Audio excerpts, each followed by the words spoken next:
حکیم الامت مولانا تھانوی رحمۃ اللہ علیہ کے سامنے ایک شخص نے کہا کہ جی احمد رضا بریلوی نے تو یہ بات لکھی ہے، اس طرح کہہ دیا۔ آپ جانتے ہیں کہ مولانا احمد رضا خان بریلوی جو ہیں انہوں نے ہمارے اکابر کے خلاف کفر کے فتوے دیے، تو حضرت نے ڈانٹا ہوں کہ تم ایسے نام کیوں لے رہے ہو بغیر کسی تعظیمی لقب، مولوی کہتے، مولانا کہتے، مولانا احمد رضا خان بریلوی کہتے، تم نے صرف احمد رضا خان بریلوی کیوں کہا؟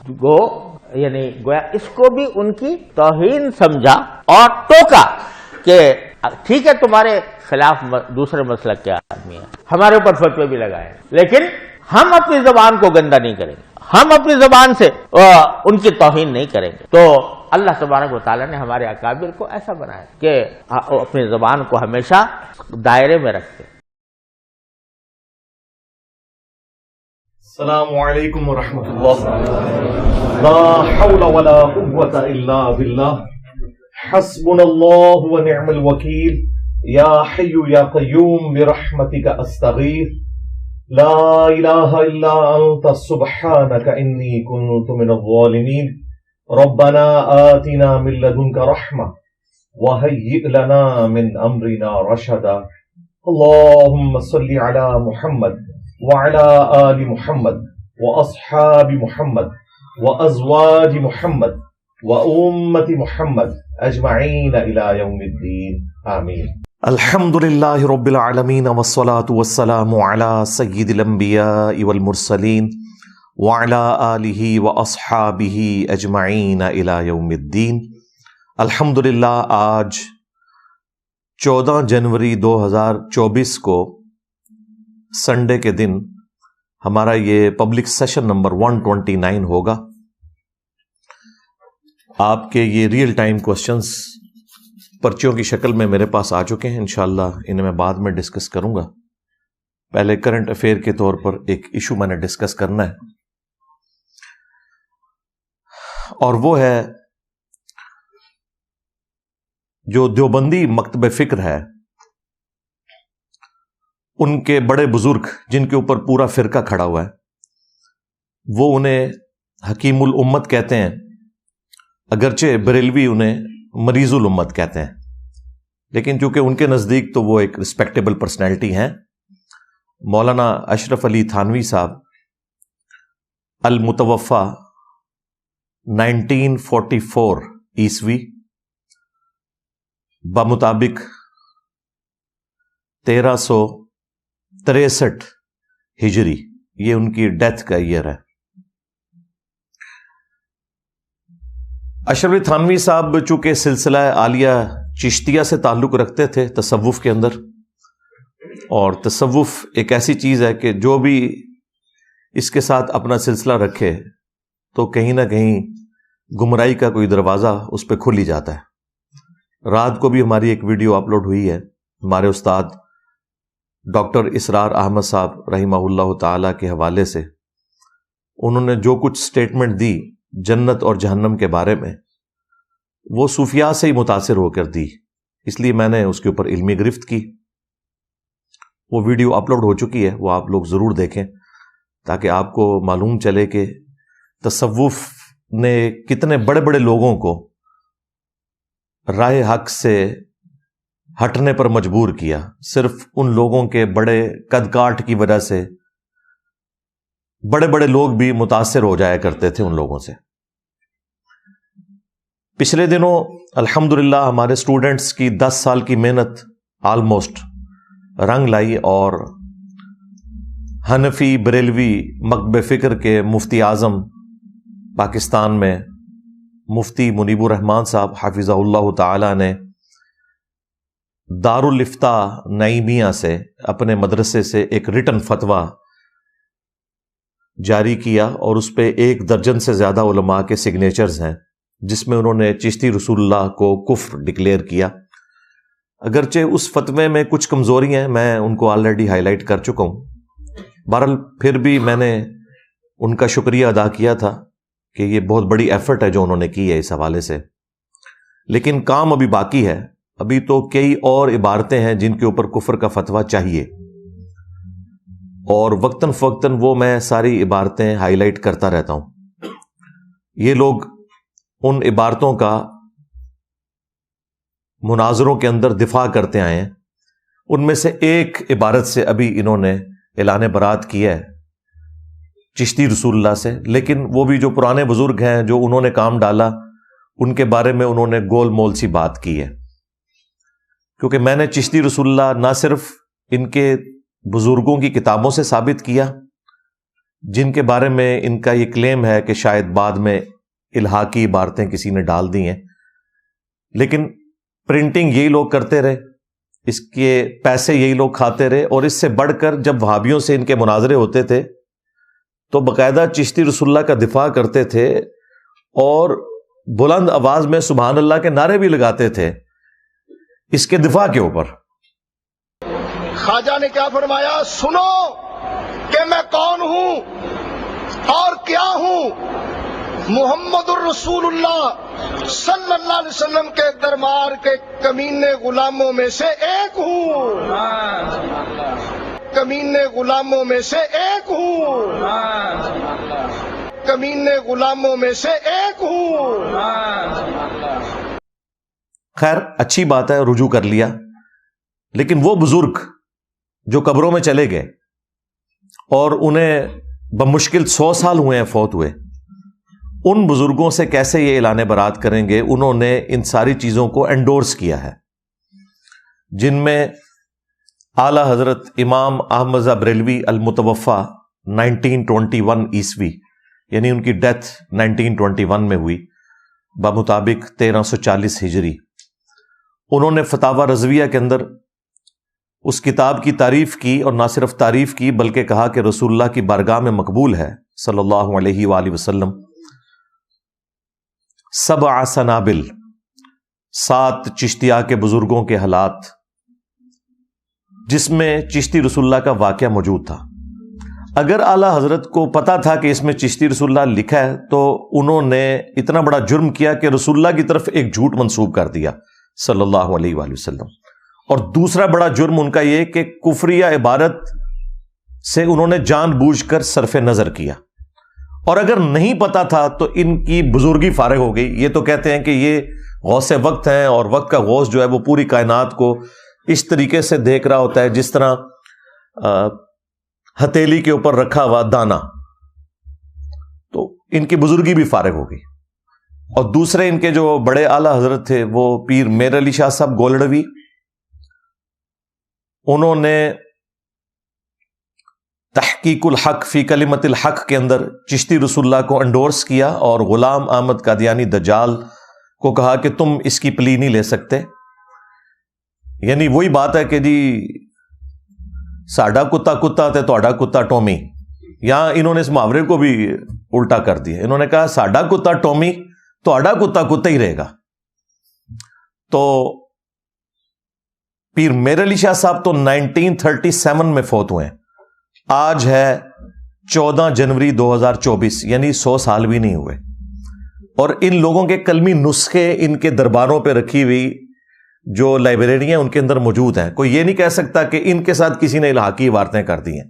لہٰذا یہ بالکل دھوکہ دے رہے ہیں کہ الحاقی عبارتیں ہیں. ایسا نہیں ہے. پرانوں نے بھی کیا تھا اور جو بعد والے ہیں انہوں نے اس کو انڈورس کیا. اب مفتی تقی عثمانی صاحب کے لیے بھی ایک امتحان ہے کہ وہ بھی مرنے سے پہلے کوئی ایک نیکی کا کام اس حوالے سے کر دیں، کیونکہ ان کا جو کاؤنٹر پارٹ ہے حنفی بریلوی فرقہ، ان کے مفتی اعظم مفتی منیب الرحمان صاحب حفظہ اللہ تعالی نے تو کچھ جرت دکھائی ہے. اب مفتی تقی عثمانی صاحب حفظہ اللہ تعالی جو دیوبندی حنفی فرقے کے اس وقت سمجھ لیں مفتی اعظم ہیں انڈیا میں بھی، پاکستان میں بھی، بلکہ پلانٹ ارتھ کے اوپر، ان کو چاہیے کہ وہ بھی چشتی رسول اللہ کا دفاع جو ان کے حکیم الامت نے کیا اس سے بھی اعلان برات کریں، اور تھانوی رسول اللہ جو حکیم الامت صاحب نے انڈورس کیا اس سے بھی اعلان برات کریں.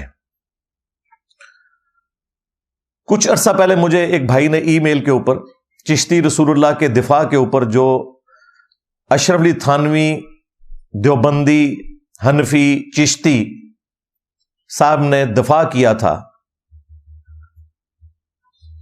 وہ دفاع جو ہے وہ ایک بک کی شکل میں انہوں نے جو کتاب لکھی تھی وہ مجھے بھیجا. پھر میں نے کنفرم کیا، پھر علماء دیوبند کو باقاعدہ میں نے وہ بک بھیجی کہ آپ کنفرم کریں. انہوں نے کہا ہاں جی یہ ہمارے بزرگوں نے کیا ہے. اور وہ پھر پریشان بھی ہو گئے کہ لو جی یہ مطلب ہے ہوں پھر اگلا لیکچر دیو گے تسی؟ میں کہا جی بالکل دیاں گے, اسی تو تیار بیٹھے ہیں. ہاں سارے گاہک ساڈے کو ہی آندے نے. یعنی دیکھیں پھر بھی ان لوگوں کی جرت نہیں ہو رہی کہ یہ کہہ دیں کہ جی ہم لیکچر دینے سے پہلے اعلان برات کرتے ہیں اس کتاب سے یا ان بزرگوں سے. وہ ان کو توفیق نہیں ملنی, کیونکہ اللہ تعالیٰ نے انہیں ان کی گمراہی میں سرگرداں چھوڑ دیا ہے, سیدھی سی بات ہے. تو اشرف علی تھانوی صاحب جو ہے نا, بیسیکلی یہ آپ سمجھ لیں روح ہے دیوبندی فرقے کی. سلسلہ عالیہ چشتیہ میں یہ بیعت بھی تھے. پیچھے سے سارے ایک ہی ہیں, یہ امداد اللہ مہاجر مکی, ان کو بزرگ مانتے ہیں. پیر میر علی شاہ صاحب بھی ان کو بزرگ مانتے ہیں. احمد رضا بریلوی صاحب بھی ان کو بزرگ مانتے ہیں. دیوبندیوں کے تینوں بڑے, سب سے پہلے رشید احمد گنگوئی صاحب, اس کے بعد قاسم نانوتوی صاحب, وہی میاں والے, یہ دونوں وہ یعنی فائل اس میں گنگوئی صاحب ہیں اور مفعول جو ہیں وہ قاسم نانوتوی صاحب, اور تیسرے نمبر کے اوپر اشرف علی تھانوی صاحب. تو تھانوی صاحب جو ہیں یہ تین ان بڑوں میں آتے ہیں. بلکہ آپ کو حیرانگی ہوگی کہ تبلیغی جماعت جب بنی 1926 میں, تو تبلیغی جماعت کے جو بانی تھے الیاس کاندلوی صاحب, انہوں نے باقاعدہ بارہا یہ اناؤنسمنٹ کی کہ تعلیمات اشرف علی تھانوی صاحب کی ہوں گی, طریقہ ہمارا ہوگا تبلیغی جماعت میں, کیونکہ وہ بھی اشرف علی تھانوی صاحب سے انتہائی عقیدت رکھتے تھے. 1944 میں الیاس کاندلوی صاحب کی ڈیتھ ہوئی, اور 1944 کے اندر ہی اشرف علی تھانوی صاحب کی بھی ڈیتھ ہوئی. یہ دونوں ایک ہی سال میں فوت ہوئے. لہذا تبلیغی جماعت والے جو ہمارے بھائی ہیں بڑے مخلص ہیں, ان کے سامنے بھی ہم یہ ہائی لائٹ کر رہے ہیں, کیونکہ فضائل اعمال کے اندر بھی جگہ جگہ شیخ زکریا کاندلوی صاحب نے تھانوی صاحب کے حوالے دیے ہیں, اور باقاعدہ چشتیہ کو ڈسکس کیا ہے, کیونکہ وہ بھی چشتی تھے. اور ان کے جو پیر صاحب خلیل احمد سہارنپوری, وہ بھی چشتی تھے, اور یہی سہارنپوری صاحب ہیں خلیل احمد جنہوں نے المہند علی المفند لکھی ہے, یعنی عقائد علماء دیوبند. یعنی جو المہند علی المفند ہے یہ چشتیہ کے ایک بزرگوں میں سے ایک بزرگ نے لکھی, جو کہ چشتیہ میں دیوبندی چشتی ہیں, اور اس کتاب کے اوپر سگنیچر کیے ہوئے ہیں اشرف علی تھانوی صاحب نے.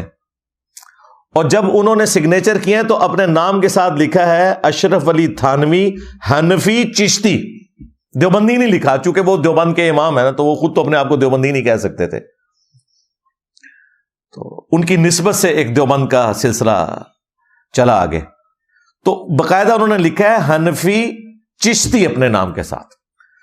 پھر المہند علی المفند کے سٹارٹ میں جب علماء عرب نے 26 کوسچنز بھیجے دیوبندیوں کو کہ بھئی ہند سے جو اعلی حضرت کا فتویٰ آیا ہے تم لوگوں پر, حسام الحرمین انہوں نے لکھی ہے, تو ہمیں خدشہ ہے کہ تم لوگ بھی وہابی ہو. اس زمانے میں صوفیوں کی حکومت تھی سعودیہ پر, یہ 1926 سے پہلے کی بات ہے. 1905 میں لکھی گئی حسام الحرمین, جس میں کفر کے فتوے لگائے اعلی حضرت نے علماء دیوبند کے اوپر اور غلام احمد قادیانی دجال کے اوپر بھی. تو 1906 میں علماء عرب کی طرف سے دیوبند میں عربی میں 26 کوسچنز آئے کہ آپ ہمیں یہ بتائیں کہ آپ وہابی تو نہیں ہیں, اور ایک ایک چیز کو کلیئر کریں. تو المہند علی المفند, ہند کی تلوار ایک پاگل سٹھیائے ہوئے بابے کے اوپر, یعنی احمد رضا بریلوی کے اوپر, کیونکہ انہوں نے اپنی کتاب کا نام رکھا تھا حسام الحرمین, حرمین کی تلوار. تو تلوار کا مقابلہ ظاہر ہے تلوار سے ہوگا. تو انہوں نے اس کے جواب میں سٹارٹ ہی میں لکھا کہ آپ کو غلط فہمی ہوئی ہے, ہم تو امام ابو حنیفہ رحمۃ اللہ علیہ کے ماننے والے ہیں, ہم فقہ میں ان کی پیروی کرتے ہیں, اور عقیدوں میں ہم پیروکار ہیں ابو المنصور ماتریدی اور ابو الحسن اشعری کے. اچھا, عقیدوں میں یہ حنفی نہیں ہے, حنفی یہ صرف فقہ میں ہے, کیونکہ ان کے نزدیک امام حنیفہ کے کئی عقیدے جو ہیں نا وہ قرآن و سنت کے منافی ہیں. پلس یہ کہتے ہیں جی عقیدوں میں تقلید نہیں ہوتی, عقیدے نص قطعی سے ثابت ہونے چاہیے. البتہ جو ہمارے بزرگوں نے تفصیلات لکھی ہیں, ابو الحسن اشعری نے اور ابو المنصور ماتوریدی. اب یہ پرانے بزرگ ہیں, یہ بھی 30ویں صدی ہجری کے اندر جب معتزلہ کا ایک سمجھ لیں ڈنکا بج رہا تھا, اس وقت یہ لوگ اہل سنت کی طرف سے ایک نمائندہ علماء تھے, وہ الگ سے ایک بحث ہے. تو سٹارٹ میں انہوں نے خود مانا ہے کہ ہم عقیدوں میں امام حنیفہ کے فالور نہیں ہیں بلکہ ابو الحسن اشعری کے اور ابو المنصور ماتوریدی کے فالور ہیں. اور پھر انہوں نے ساتھ لکھا کہ ہم تصوف میں سلسلہ عالیہ قادریہ, چشتیہ, نقشبندیہ اور سہروردیہ کے فالور ہیں. یہ کون لکھ رہے ہیں؟ دیوبندی. اور 1995 تک رائے ونڈ کے اجتماع میں بھی باقاعدہ مولانا انعام الحسن صاحب باقاعدہ بیعت لیا کرتے تھے سارے لوگوں کی. اب اتنے لوگوں کی بیعت تو مشکل تھی تو وہ رسیاں پھینکتے تھے, وہ رسی ادھر پکڑی ہوتی تھی, ایک لمبی سی رسی پھینکتے تھے, تو وہ رسی کو جو پکڑتے تھے تو وہ بیعت ہو جاتی تھی. پھر 1995 میں ان کی کمر ٹوٹ گئی, کسی ایک امیر کے اوپر یہ متفق نہیں ہو سکے, پھر شورا بنی, اور شورا بھی آہستہ آہستہ کر کے جب بزرگ فوت ہوئے تو 2015 کے اندر, یعنی آج سے آلموسٹ 9 سال پہلے, جو سعد کاندلوی صاحب تھے انڈیا والے, انہوں نے اپنی جماعت علیحدہ کر لی. انہوں نے کہا کہ چونکہ یہ ہمارے بزرگوں کی لیگیسی ہم لے کے چل رہے ہیں تو اب میں امیر بنوں گا. رائے ونڈ والے علیحدہ ہو گئے, بنگلہ دیش والے جو تھے وہ رائے ونڈ کے ساتھ مل گئے, اور انڈیا کی جو تبلیغی جماعت, جہاں سے تبلیغی جماعت نظام الدین دہلی سے شروع ہوئی, وہ علیحدہ ہو گئی. اور پھر اس کا اینڈ رزلٹ یہ نکلا کہ وہاں پر سعد کاندلوی صاحب نے کچھ ریفارمز کی, فضائل اعمال کے اوپر انہوں نے بندی لگا دی کہ یہ قصے کہانی ہے, اس کو ختم کریں. حالانکہ ان کے بزرگوں کی لکھی ہوئی تھی, لیکن اس سے جان چھڑائی انہوں نے. اس کی وجہ سے پھر دیوبند مدرسے نے فتویٰ دے دیا کہ سعد کاندلوی جو ہے یہ فارغ ہو گیا ہے. اور اسی بنگلہ والی مسجد جہاں سے تبلیغی جماعت شروع ہوئی تھی, اس کو دوسرے دیوبندیوں نے کہا یہ مسجد درار ہے. ہاں جی. اور ان کے مقابلے پر جو رائے ونڈ والی تبلیغی جماعت نے جو مسجد بنائی, انہوں نے کہا یہ آپ کی مسجد مسجد درار ہے, وہ جو منافقین کی مسجد تھی. یہ ایک فرقے کے اندر میں آپ کو بتا رہا ہوں, یعنی حنفی دیوبندی فرقے کے اندر 2 مسجد درار.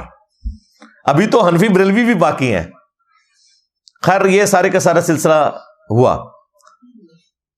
اور مفتی تقی عثمانی صاحب حفظہ اللہ تعالی سے میں ریکویسٹ کروں گا کہ آپ بھی مرنے سے پہلے یہ ایک کارنامہ کر لیں, اللہ کے حضور کوئی آپ کی بخشش کا سامان بھی بن جائے گا, ورنہ میں نے تو یہ زخم چھیلتے رہنا ہے. ہاں, یہ ذہن میں رکھیے گا. چشتی رسول اللہ ہو, تھانوی رسول اللہ ہو, شبلی رسول اللہ ہو, صادق رسول اللہ ہو, معاویہ رسول اللہ ہو, یہ جتنے بھی آپ کے رسول اللہ ابھی تک چلتے آ رہے ہیں نعوذ باللہ, یہ میں نے سارے بار بار ان کو چھیلتے رہنا ہے, کیونکہ میرے پاس اور کوئی چارہ نہیں نا آپ کی پبلک کو جگانے کا. آپ نے تو اپنی پبلک کے دماغ بند, دیوبند دماغ بند کر دیے میں, وہ سنتے ہی نہیں ہے قرآن و سنت. تو میں پھر ان کو وہ بلنڈرز دکھاؤں گا کہ جس کے بعد وہ سننے پر مجبور ہوں گے, اور الحمدللہ لوگوں نے حق قبول کیا ہے اللہ کے فضل سے. تقی عثمانی صاحب درس حدیث دیتے ہوئے سینکڑوں کے مجمع میں اپنے بزرگوں کی تعریف بیان کر رہے ہیں, اور کہتے ہیں دیکھیں اشرف علی تھانوی صاحب کے سامنے کسی نے احمد رضا بریلوی صاحب کو کہہ دیا کہ احمد رضا نے یہ لکھا ہے, اور ان کے ساتھ مولانا نہیں لگایا. اور پھر خود تقی عثمانی صاحب کہتے ہیں کہ حالانکہ آپ سب کو معلوم ہے کہ مولانا احمد رضا بریلوی صاحب نے ہمارے بزرگوں کے اوپر کفر کے فتوے لگائے ہوئے ہیں, اور ٹی وی میں آ کے یہ لوگ کہتے ہیں نہیں ہم ایک دوسرے کو مسلمان سمجھتے ہیں. کتنی 2 نمبری ہے. اچھا, اور اس میں وہ کہتے ہیں کہ دیکھیں اشرف علی تھانوی صاحب کتنے اپ رائٹ تھے, انہوں نے اپنے اس مرید کو ڈانٹ دیا اور کہا کہ بھئی میرے سامنے احمد رضا بریلوی صاحب کا نام اتنی بدتمیزی سے نہ لو, اگرچہ انہوں نے مجھے کافر کہا ہوا ہے, لیکن ان کے نام کے ساتھ مولانا تو کم از کم لگاؤ. اور اس پہ پھر تقی عثمانی صاحب پتہ کیا کہتے ہیں, دیکھیں اللہ نے ہمارے بزرگوں کو کیسا بنایا تھا,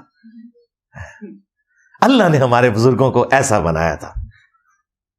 ہمارے حضرت حکیم الامت مولانا تھانوی رحمۃ اللہ علیہ کے سامنے ایک شخص نے کہا کہ جی احمد رضا بریلوی نے تو یہ بات لکھی ہے, اس طرح کہہ دیا. آپ جانتے ہیں کہ مولانا احمد رضا خان بریلوی جو ہیں انہوں نے ہمارے اکابر کے خلاف کفر کے فتوے دیے, تو حضرت نے ڈانٹا ہوں کہ تم ایسے نام کیوں لے رہے ہو بغیر کسی تعظیمی لقب. مولوی کہتے, مولانا کہتے, مولانا احمد رضا خان بریلوی کہتے. تم نے صرف احمد رضا خان بریلوی کیوں کہا؟ یعنی گویا اس کو بھی ان کی توہین سمجھا اور ٹوکا کہ ٹھیک ہے تمہارے خلاف دوسرے مسلک کے آدمی ہیں, ہمارے اوپر فتوے بھی لگائے, لیکن ہم اپنی زبان کو گندا نہیں کریں گے, ہم اپنی زبان سے ان کی توہین نہیں کریں گے. تو اللہ تبارک و تعالیٰ نے ہمارے اکابر کو ایسا بنایا کہ اپنی زبان کو ہمیشہ دائرے میں رکھتے.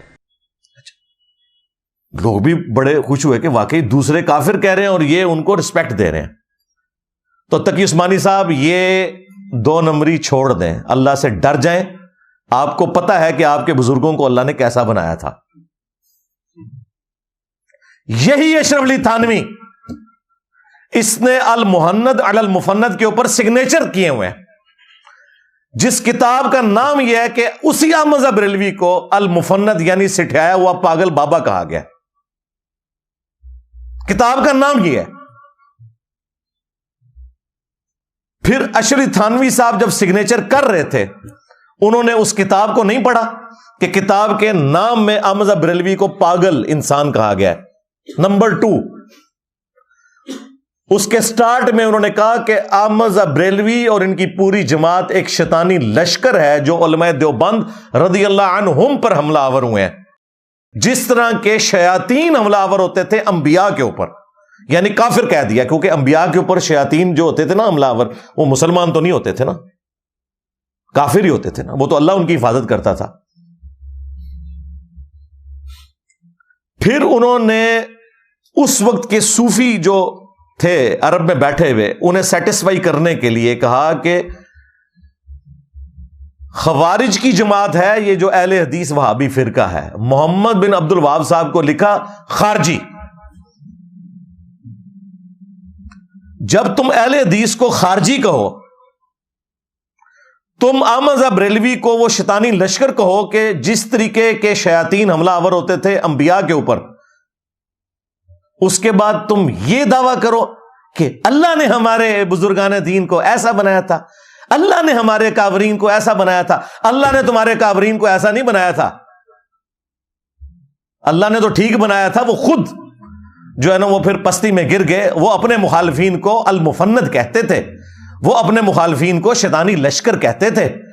ہاں, وہ اپنے مخالفین کو خوارج کی جماعت کہتے تھے. یہ سگنیچر کیے ہوئے اشرف علی تھانوی صاحب نے اس کتاب کے اوپر.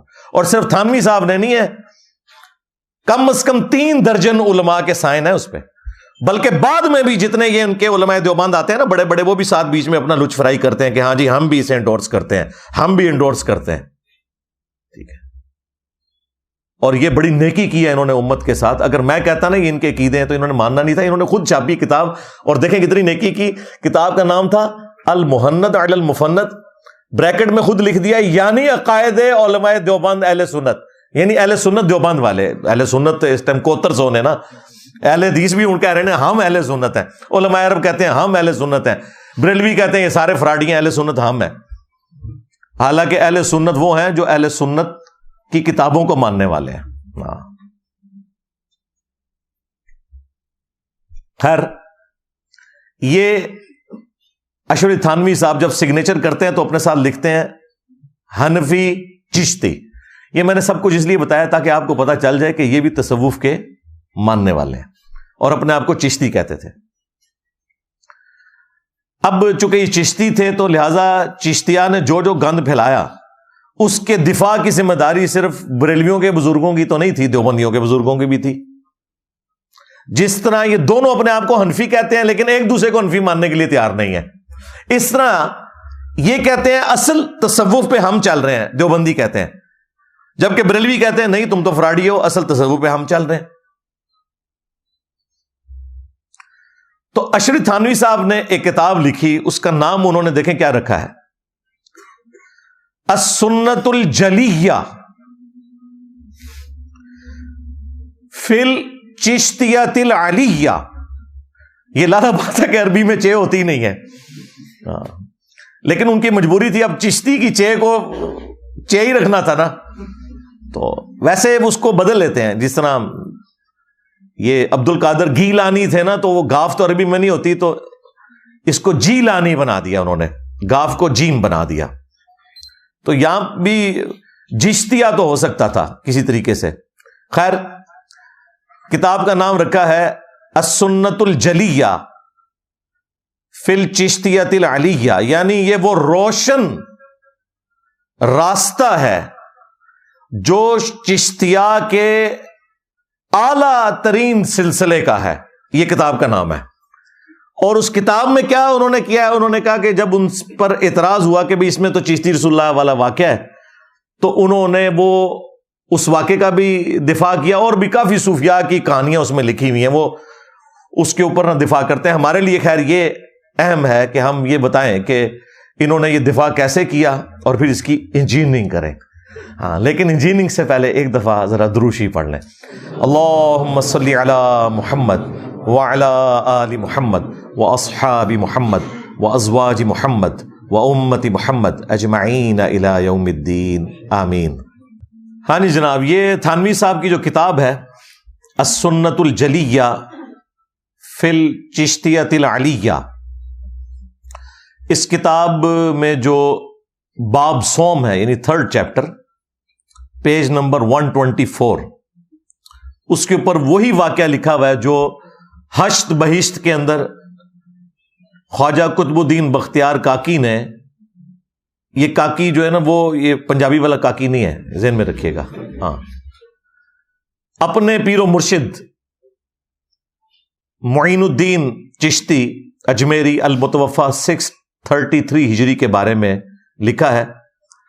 اور دیکھیں مجلس چہارم واقعہ نمبر 30، وہ کہتے ہیں کہ ایک مرتبہ شیخ معین الدین کی خدمت میں حاضر تھا، یعنی وہ خواجہ قطب الدین کہتے ہیں، اور خواجہ قطب الدین جو ہیں یہ پیر ہیں فرید الدین گنج شکر کے، وہ پاک پتن والے، جہاں خان صاحب جاتے ہوتے ہیں، وہ والا پاک پتن. وہ کہتے ہیں کاکی صاحب کہ میں شیخ معین الدین کی خدمت میں حاضر تھا اور اہل صفا موجود تھے. اولیاء اللہ کا ذکر ہو رہا تھا کہ اتنے میں ایک شخص آیا اور بیعت کے لیے پا بوسی کی، یعنی ان کے قدموں کو چوما. آپ نے اس کو بٹھا لیا. اس نے عرض کیا کہ میں مرید ہونے آیا ہوں. فرمایا جو کچھ ہم کہیں گے کرے گا، اگر یہ شرط منظور ہے تو بے شک میں مرید کر لوں گا. اس نے کہا کہ جو کچھ آپ کہیں گے وہی کروں گا. یہ اب میں ہشت بہشت سے نہیں پڑھ رہا، یہ میں اشرف تھانوی صاحب کی کتاب سے پڑھ رہا ہوں، یہ ذہن میں رکھیے گا. پہلے دیوبندی بڑی بغلیں بجاتے تھے جی یہ تے بریلویاں دا نکلا ہے، یہ تہاڈا بھی نکل آیا جے، ایک کھورا تہاڈے گھر بھی نکلیا جے، یہ تھانوی صاحب لکھ رہے ہیں. ہاں جی،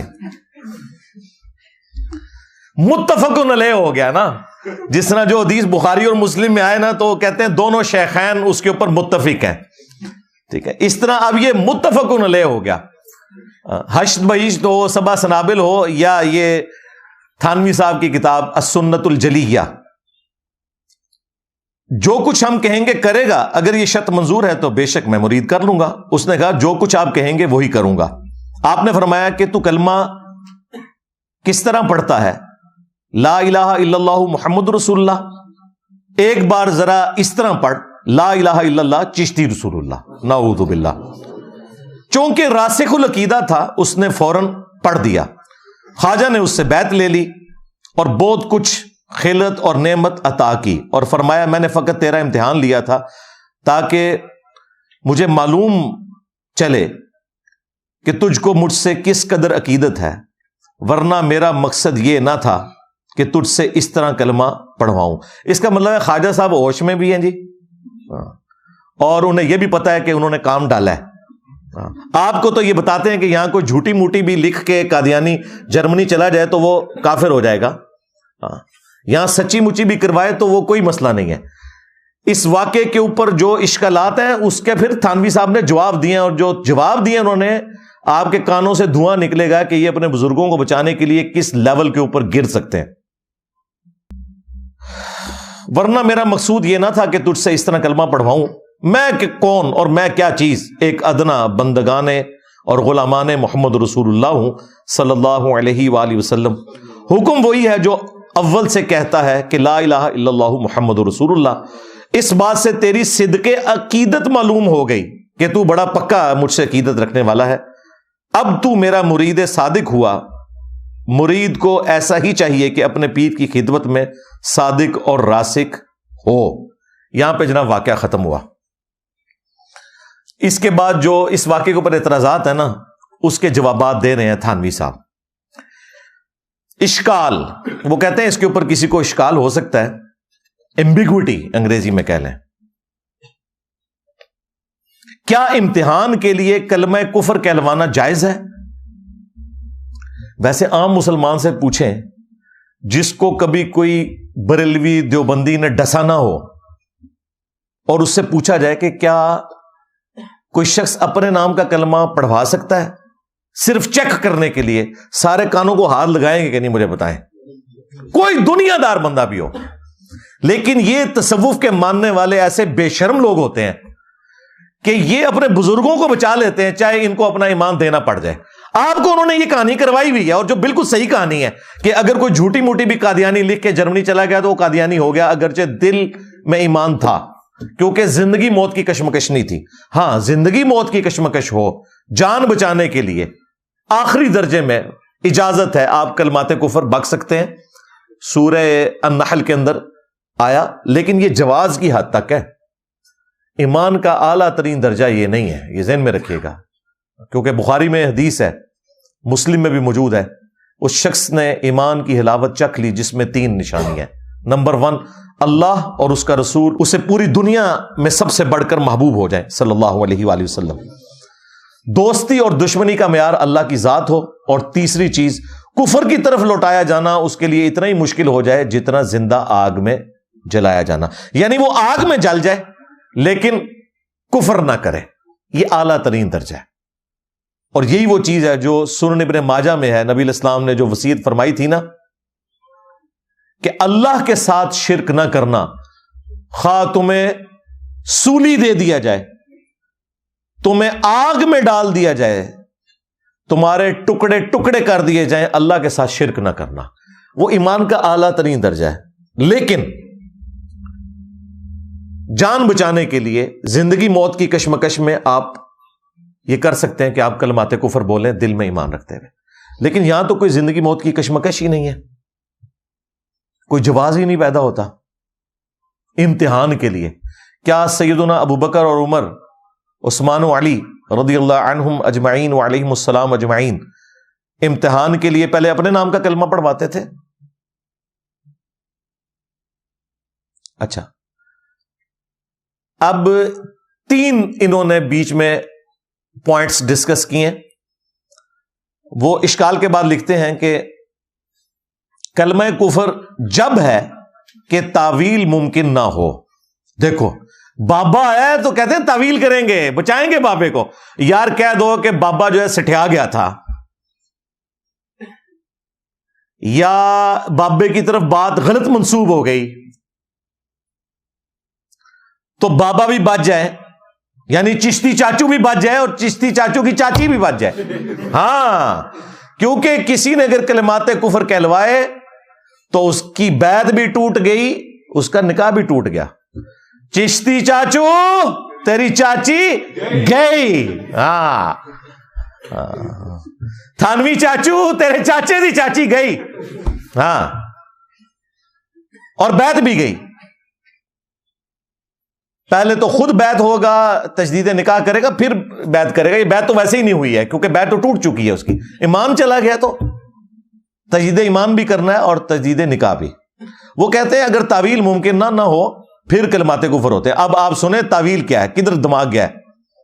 اگر یہ تعویل کی جاوے کہ رسول سے مراد لغوی معنی ہیں، ہاں، پھر تو سارے رسول ہیں، ہاں، یعنی آپ لوگ بھی مختلف شہروں سے آئے ہوئے ہیں نا، مختلف ملکوں کے جو سفیر ہیں وہ بھی رسول ہیں۔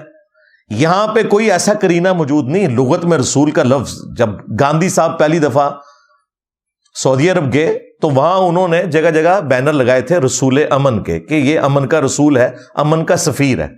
وہاں تو کرینہ سمجھ آتا ہے، یہاں تو کوئی کرینہ نہیں ہے، کوئی سفیر تو نہیں بن کے آیا ہوا۔ تو لغوی ہو اور عام ہو، بواسطہ اور بلا واسطہ اس بنا پر یہ معنی ہوں گے کہ چشتی اللہ کا پیغام رساں اور احکام کی تبلیغ کرنے والا ہے بواسطہ رسول اللہ کے صلی اللہ علیہ وآلہ وسلم.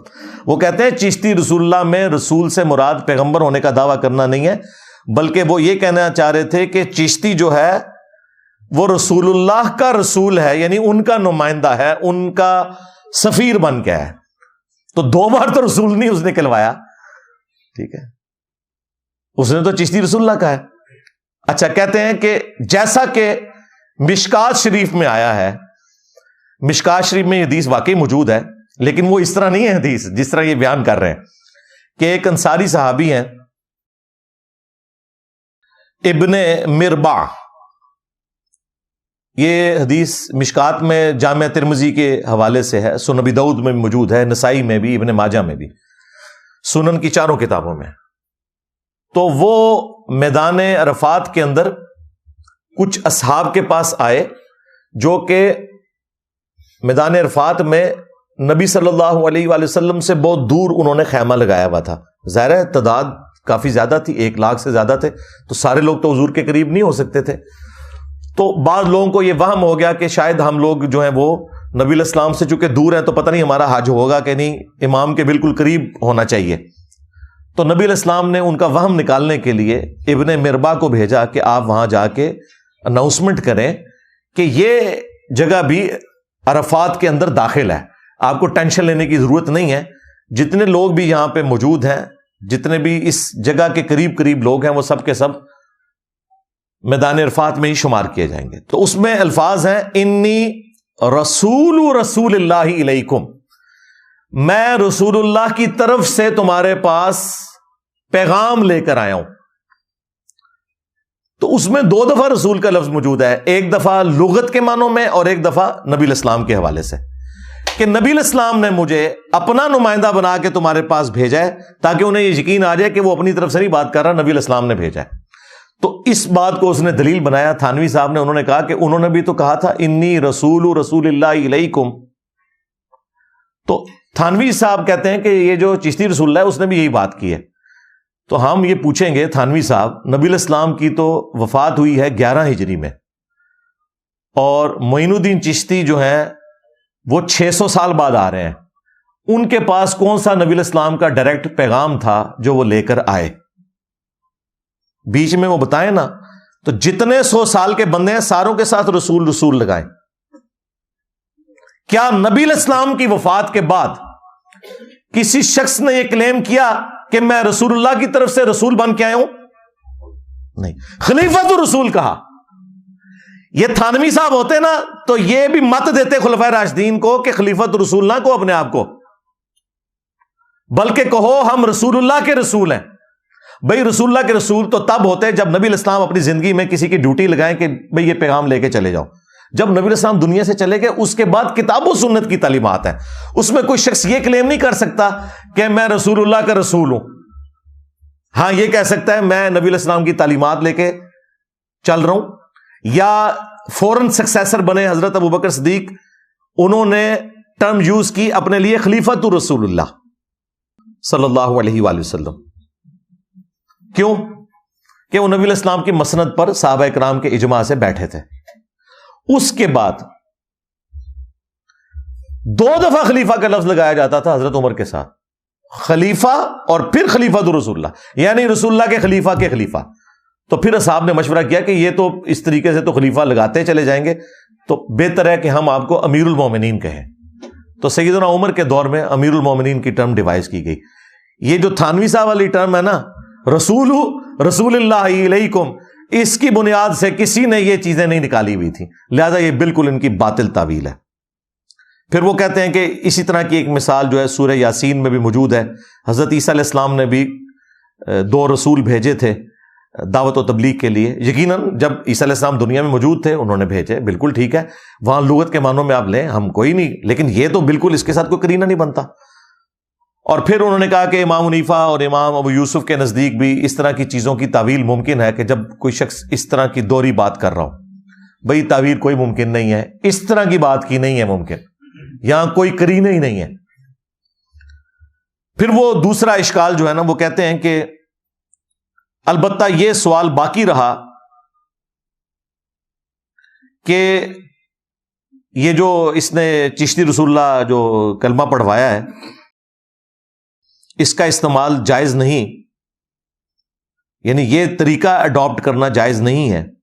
اس کا جواب یہ ہے کہ مجلس خاص تھی اور مخاطب اور دیگر سامعین خوش فہم تھے، اس لیے عقیدے کے خراب ہونے کی کوئی نوبت آ نہیں سکتی. وہ کہتے ہیں وہاں جتنے لوگ تھے نا پڑھے لکھے تھے، انہیں پتا تھا کہ جب چشتی صاحب یہ کہہ رہے ہیں نا تو اس کا مطلب ہم نے وہ والا رسول نہیں لینا.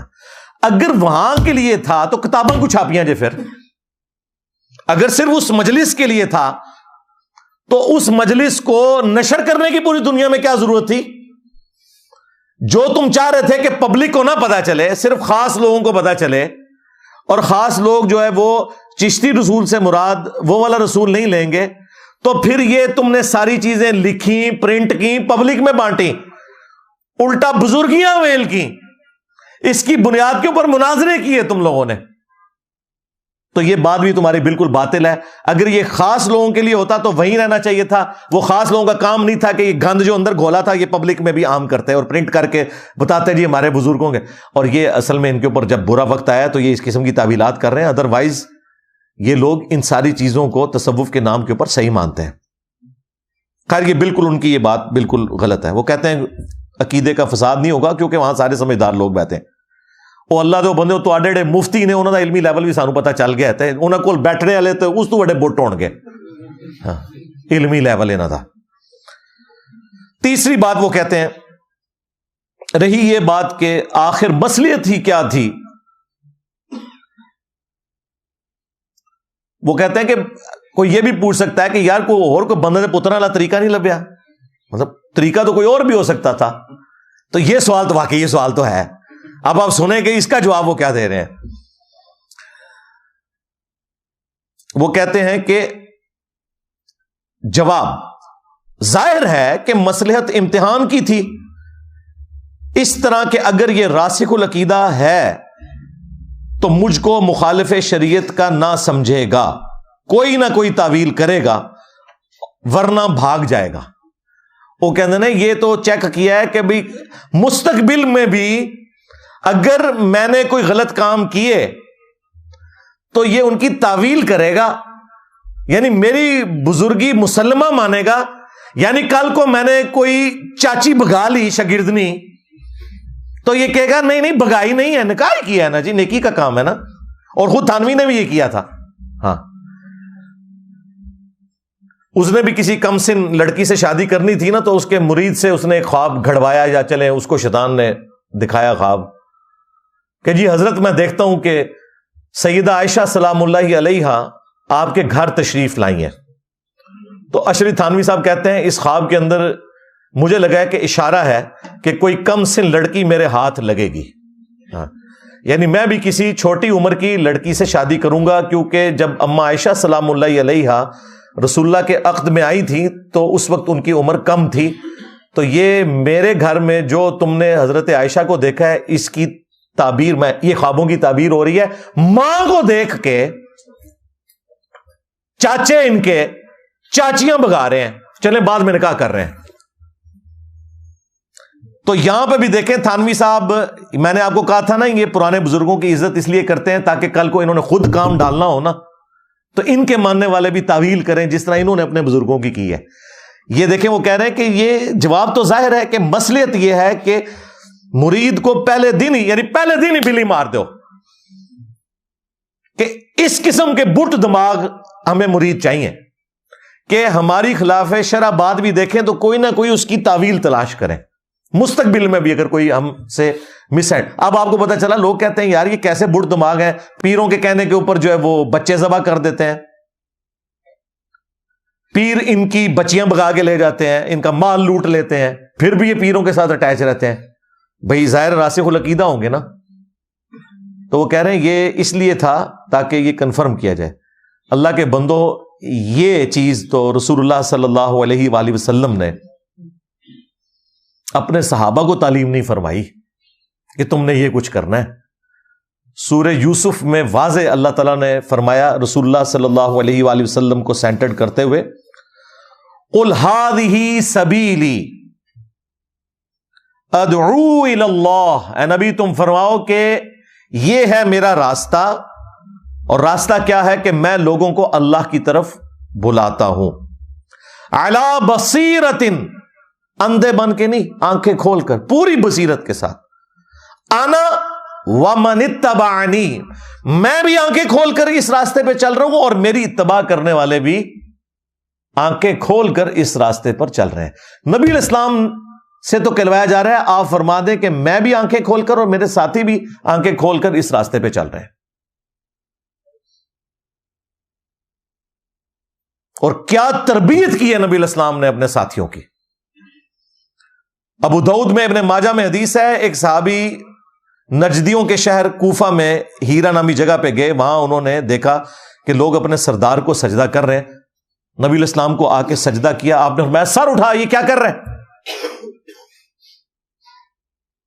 ان کا یا رسول اللہ میں ہیرا گیا تھا، وہاں لوگ اپنے سردار کو سجدہ کر رہے تھے، تو آپ تو اللہ کے رسول ہیں، آپ کو کیوں نہ سجدہ کریں؟ یعنی انہوں نے قیاس کیا، یہ کہتے ہیں نا قیاس، اجتہاد بالکل جائز ہے، قرآن و سنت کے خلاف نہ ہو۔ اور صحابی کا قیاس اور اجتہاد نہیں نبی علیہ السلام نے مانا قرآن و سنت کے خلاف۔ آپ نے فرمایا جب میں فوت ہو جاؤں گا اور تم میری قبر سے گزرو گے، کیا میری قبر پہ بھی سجدہ کرو گے؟ ان کا نہیں یا رسول اللہ۔ فرمایا مجھے کیوں سجدہ کر رہے ہو؟ اگر میں سجدہ جائز سمجھتا تو بیویوں سے کہتا کہ اپنے خامدوں کو سجدہ کریں، اس حق کے سبب جو اللہ تعالیٰ نے ان کو دی ہے۔ یہ نبی علیہ السلام کی تربیت تھی کہ اے نبی تم فرماؤ میں پوری بصیرت کے ساتھ، اور میرے ساتھی بھی اس دین کے اوپر چل رہے ہیں۔ اور میں اگلے دن اس حدیث پر غور و تفکر کر رہا تھا جو بخاری مسلم دونوں میں موجود ہے، تو ایک ایسا اس میں علمی نقطہ میرے سامنے آیا جو میں نے آج تک کسی ویڈیو میں بیان نہیں کیا، آج میں بیان کر دیتا ہوں کہ نبی علیہ السلام کی تربیت آپ دیکھیں صحابہ کو کیسے تھی، کہ بخاری مسلم میں حدیث ہے نبی علیہ السلام جب مدینہ شریف آئے تو یہودی 10 محرم کا روزہ رکھا کرتے تھے، تو آپ علیہ السلام نے پوچھا یہ کیوں رکھتے ہیں؟ تو بتایا گیا کہ اس دن موسیٰ علیہ السلام کو نجات ملی اور فرعونی ڈبوئے گئے۔ تو نبی علیہ السلام نے کہا کہ ہم موسیٰ علیہ السلام کے ساتھ یہودیوں سے بڑھ کر نسبت رکھنے والے ہیں، ہم زیادہ حقدار ہیں کہ فرعون سے نجات کی خوشی میں جو 10 محرم کا روزہ رکھا عاشورہ کا، ہم بھی رکھا کریں، تو تم بھی 10 محرم کا روزہ رکھو۔ بات ختم ہو گئی، لیکن نبی علیہ السلام کی تربیت دیکھیں، صحابہ نے کہا یا رسول اللہ یہ تو یہودیوں کی مشابہت ہو جائے گی، یعنی نبی صلی اللہ علیہ وآلہ وسلم سے سیکھ کر صحابہ اکرام حضور کی توجہ دلا رہے ہیں کہ آپ نے تو ہمیں منع کیا ہوا ہے یہود و نصارہ کی مشابہت اختیار کرنے سے، اب جب آپ بھی ہمیں یہ کہہ رہے ہیں نا 10 محرم کا روزہ رکھو، تو یہ تو مشابہت ہو جائے گی۔ گستاخی نہیں تھی کیا؟ یہ تربیت کا اثر ہے۔ یہاں میرا دماغ گیا کہ دیکھو کیا تربیت تھی کہ نبی علیہ السلام بھی کوئی حکم دینا تو اندھے بن کے نہیں تھے صحابہ کرام اس حکم کو سنتے، اس میں اگر کوئی سکم موجود ہوتا تھا تو وہ ہائی لائٹ کرتے تھے کہ یا رسول اللہ آپ نے تو خود منع کیا ہوا، تو یہ تو مشابہت ہو جائے گی، اور آپ نے بھی اس کو ایکسپٹ کر لیا۔ آپ نے فرمایا ٹھیک ہے، اگلے سال اگر میں زندہ رہا تو 9 کا روزہ بھی رکھوں گا، یعنی تم 2 روزے رکھو، 9 اور 10۔ یعنی صحابہ کرام نے جو پوائنٹ ہائی لائٹ کیا تھا نبی علیہ السلام نے اسے مان لیا۔ اور یہاں پہ کہہ رہے ہیں جی آپ کا پیر جو مرضی کہ آپ نے آنکھیں بند کر۔ نبی علیہ السلام کے ساتھی تو اس طرح نہیں تھے، خود نبی علیہ السلام کے ساتھ ان کا ایٹیچیوڈ دیکھیں کیسا تھا کہ یا رسول اللہ آپ نے تو منع کیا ہوا تھا، تو پھر آپ صلی اللہ علیہ وآلہ وسلم نے کہا کہ ٹھیک ہے تم 9 کا بھی روزہ رکھو تاکہ یہودیوں کی مشابہت والا معاملہ نہ ہو۔ قل ہذہ سبیلی ادعو الی اللہ، یہ ہے میرا راستہ ہے محبوب صلی اللہ علیہ وآلہ وسلم، فرما دو یہ ہے میرا راستہ، اللہ کی طرف بلاتا ہوں، یعنی اللہ کی طرف پروفٹ صلی اللہ علیہ وآلہ وسلم گائیڈ کرتے ہیں، علی بصیرۃ، آنکھیں کھول کر، انا ومن اتبعنی، میں بھی اور میرے پیروکار بھی آنکھیں کھول کر اس دین کے اوپر چل رہے ہیں۔ بلکہ سورۃ الفرقان میں تو اللہ تعالیٰ نے اہل ایمان کی نشانی بتائی ہے کہ یہ اندھے اور بہرے ہو کر ہماری آیات پر نہیں گرتے، غور و تفکر کرتے ہیں. اندھے اور بہرے ہو کر قرآن کی آیات کے اوپر گرنا یہ اہل ایمان کی نشانی نہیں ہے، حالانکہ وہ اللہ کی آیات ہیں. یعنی غور و تفکر کرنا ہے کہ اس میں سے کیا رزلٹ نکل رہا ہے. اور یہ آپ کو یہ کہہ رہے ہیں کہ جی وہ مصلحت یہ تھی کہ تاکہ کنفرم ہو جائے کہ جو پیر ہے نا وہ آندہ بھی کوئی کام ڈالے تو آپ نے اس کی تعویل کرنی ہے. اور یہ دیکھیں پکے ہیں آج تک، آپ ان کو جو مرضی گند دکھائیں کوئی نہ کوئی یہ حل نکالتے ہیں. لیکن اللہ نے انہی لوگوں میں ہزاروں نہیں، اب تو میں کہہ سکتا ہوں لاکھوں لوگوں کو ہدایت دی ہے انہی میں سے ہی. آپ میں سے ریئل ٹائم مجھے بتائیں کتنے لوگ ہیں جو پہلے بریلوی اور دیوبندی تھے؟ ہاتھ کھڑا کریں. ہاں سارے ہی سن جڑے وابی سن وہ بھی کسی زمانے بریلوی دیوبندی رہے ہوئے ہیں. تو سب لوگوں نے ہدایت قبول کی ہے نا، انہی میں سے نکلے ہیں نا. یہ میں نے کوئی امپورٹ تو نہیں کیے باہر سے. تو انہی چیزوں کی وجہ سے ان کے دماغ کھلتے ہیں. اب آ جائیں اس طرف جو تھانوی رسول اللہ والا کلمہ، جو میں نے اکثر کئی ایک ویڈیوز کے اندر اس کو ایڈریس کیا ہے، اور کبھی کوئی جواب دیتے ہیں کبھی کوئی جواب دیتے ہیں، جواب کوئی بن نہیں رہا. سیدھی سی بات ہے. یہ الامداد رسالہ 1336 ہجری صفر، آج 1445 ہجری چل رہا ہے. یہ 1336 ہجری کا ہے. وہ جو ام عائشہ والا جو واقعہ تھا نا وہ 1335 ہجری کا تھا. یہ اس کے ایک سال بعد والا رسالہ ہے الامداد. اور الامداد رسالہ انہوں نے امداد اللہ مہاجر مکی جو ان کے پیر تھے، جو بریلویوں اور دیوبندیوں کے مشترکہ بزرگ ہیں، ان کی نسبت سے اس رسالے کا نام رکھا ہوا ہے الامداد. تو اس میں ان کو ایک مرید خط لکھتا ہے بڑا لمبا کہ جب سے آپ کے ساتھ اٹیچ ہوں حضور، تو دل کی کیفیت بدل گئی ہے. حضور حضور حضور کر رہا ہے وہ. اور حضور جو ہے نا وہ اشرف تھانوی صاحب کو کہہ رہا ہے. وہ ہمارے ایک کراچی کے مفتی صاحب نے نا اس واقعے کا دفاع کرنے کی کوشش کی، تو اس میں ان کا دیکھیں وہ تو حضور کہہ رہا ہے، حضور صلی اللہ علیہ وآلہ وسلم، صلی اللہ علیہ وآلہ وسلم کو نہیں لاتا. وہ پھر میں نے ہائی لائٹ کیا کہ بھائی یہ حضور ان کو نہیں کہہ رہا، وہ سٹارٹ ہی اس سے لے رہا ہے، جب سے حضور کا بیعت ہوں، جب سے حضور کے ساتھ اٹیچ ہوں تو یہ میری کیفیات ہیں. تو یہاں اس واقعے میں حضور وہ کہہ رہا ہے اشرف تھانوی صاحب کو. تو کہتا ہے کہ وہ اپنی کیفیت لکھتے ہوئے، کچھ عرصہ کے بعد خواب میں دیکھتا ہوں کہ کلمہ شریف لا الہ الا اللہ محمد رسول اللہ پڑھتا ہوں، لیکن محمد رسول اللہ کی جگہ حضور کا نام لیتا ہوں. یعنی حضور کون؟ اشرف تھانوی صاحب. کون تھانوی صاحب؟ جنہوں نے چشتی رسول اللہ کا دفاع کیا تھا. تو ظاہر ہے پھر تھانوی رسول اللہ بھی آنا چاہیے نا. دیکھو نا ان کی بھی تو بیچ میں کوئی کنٹریبیوشن ہونی چاہیے نا. سلسلہ جنیدیہ تھا. جب عبد القادر جیلانی آئے اس سلسلے میں تو ان کا نام عبد القادر تھا، اس کو سلسلہ قادریہ بنا دیا. اب جنیدیہ کو لوگ بھول ہی گئے. اور جب باپا جانی آیا ہے انہوں نے قادری بھی ہٹا کے اتاری لگا دیا. ان کا بھی حق ہے. اگر عبد القادر جیلانی کا یہ حق ہے کہ قادری لگا دے جنیدی کو ہٹا کے، تو اتار الیاس قادری صاحب کا حق نہیں ہے کہ وہ قادری کو ہٹا کے اتاری لگا دیں. اپنے ساتھ وہ لکھ رہے ہیں قادری، رضوی، ضیائی، وہ اپنے تینوں پیروں کی نسبت، لیکن مرید اتاری لکھ رہے ہیں. تو کہتے ہیں کہ محمد رسول اللہ کی جگہ حضور کا نام لیتا ہوں. اتنے میں دل کے اندر خیال پیدا ہوا کہ تجھے غلطی ہوئی ہے. یہ ابھی خواب میں ہے، ابھی جاگے گا بھی. ہاں، کیونکہ جو دیوبندیوں کے علماء ہیں وہ ابھی تک خواب میں ہی ہے، وہ نہیں جاگے، لیکن وہ جاگ گیا تھا. وہ جاگ کے بھی یہی کچھ پڑھ رہا تھا. تو دل میں خیال پیدا ہوا کہ کلمہ شریف کے پڑھنے میں مجھ سے غلطی ہوئی ہے. اس خیال سے دوبارہ کلمہ شریف پڑھتا ہوں. دل پر تو یہی کہ صحیح پڑھا جاوے، لیکن زبان سے بے ساختہ بجائے رسول اللہ صلی اللہ علیہ وآلہ وسلم کے اشرف علی نکل جاتا ہے.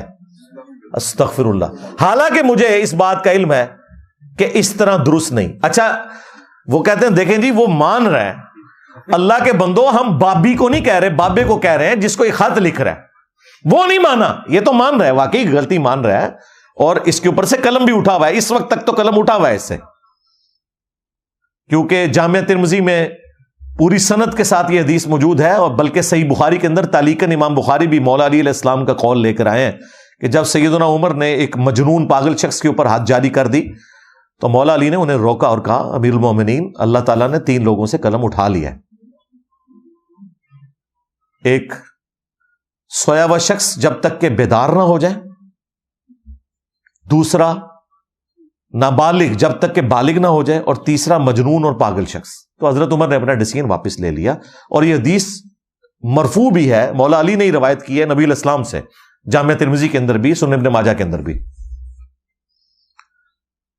تو اس کا سہارا لے لیتے ہیں. خواب اور مجنون، وہ کہتے ہیں یہ بھی مجنون ہی تھے نا، قلندر کہہ لیں، مجذوب کہہ لیں. وہ کہتے ہیں اللہ کی محبت میں ان کی دماغ کی لو چٹک گئی ہوتی ہے. وہ سنا نا مفتی صاحب نے کہا چٹک گئی.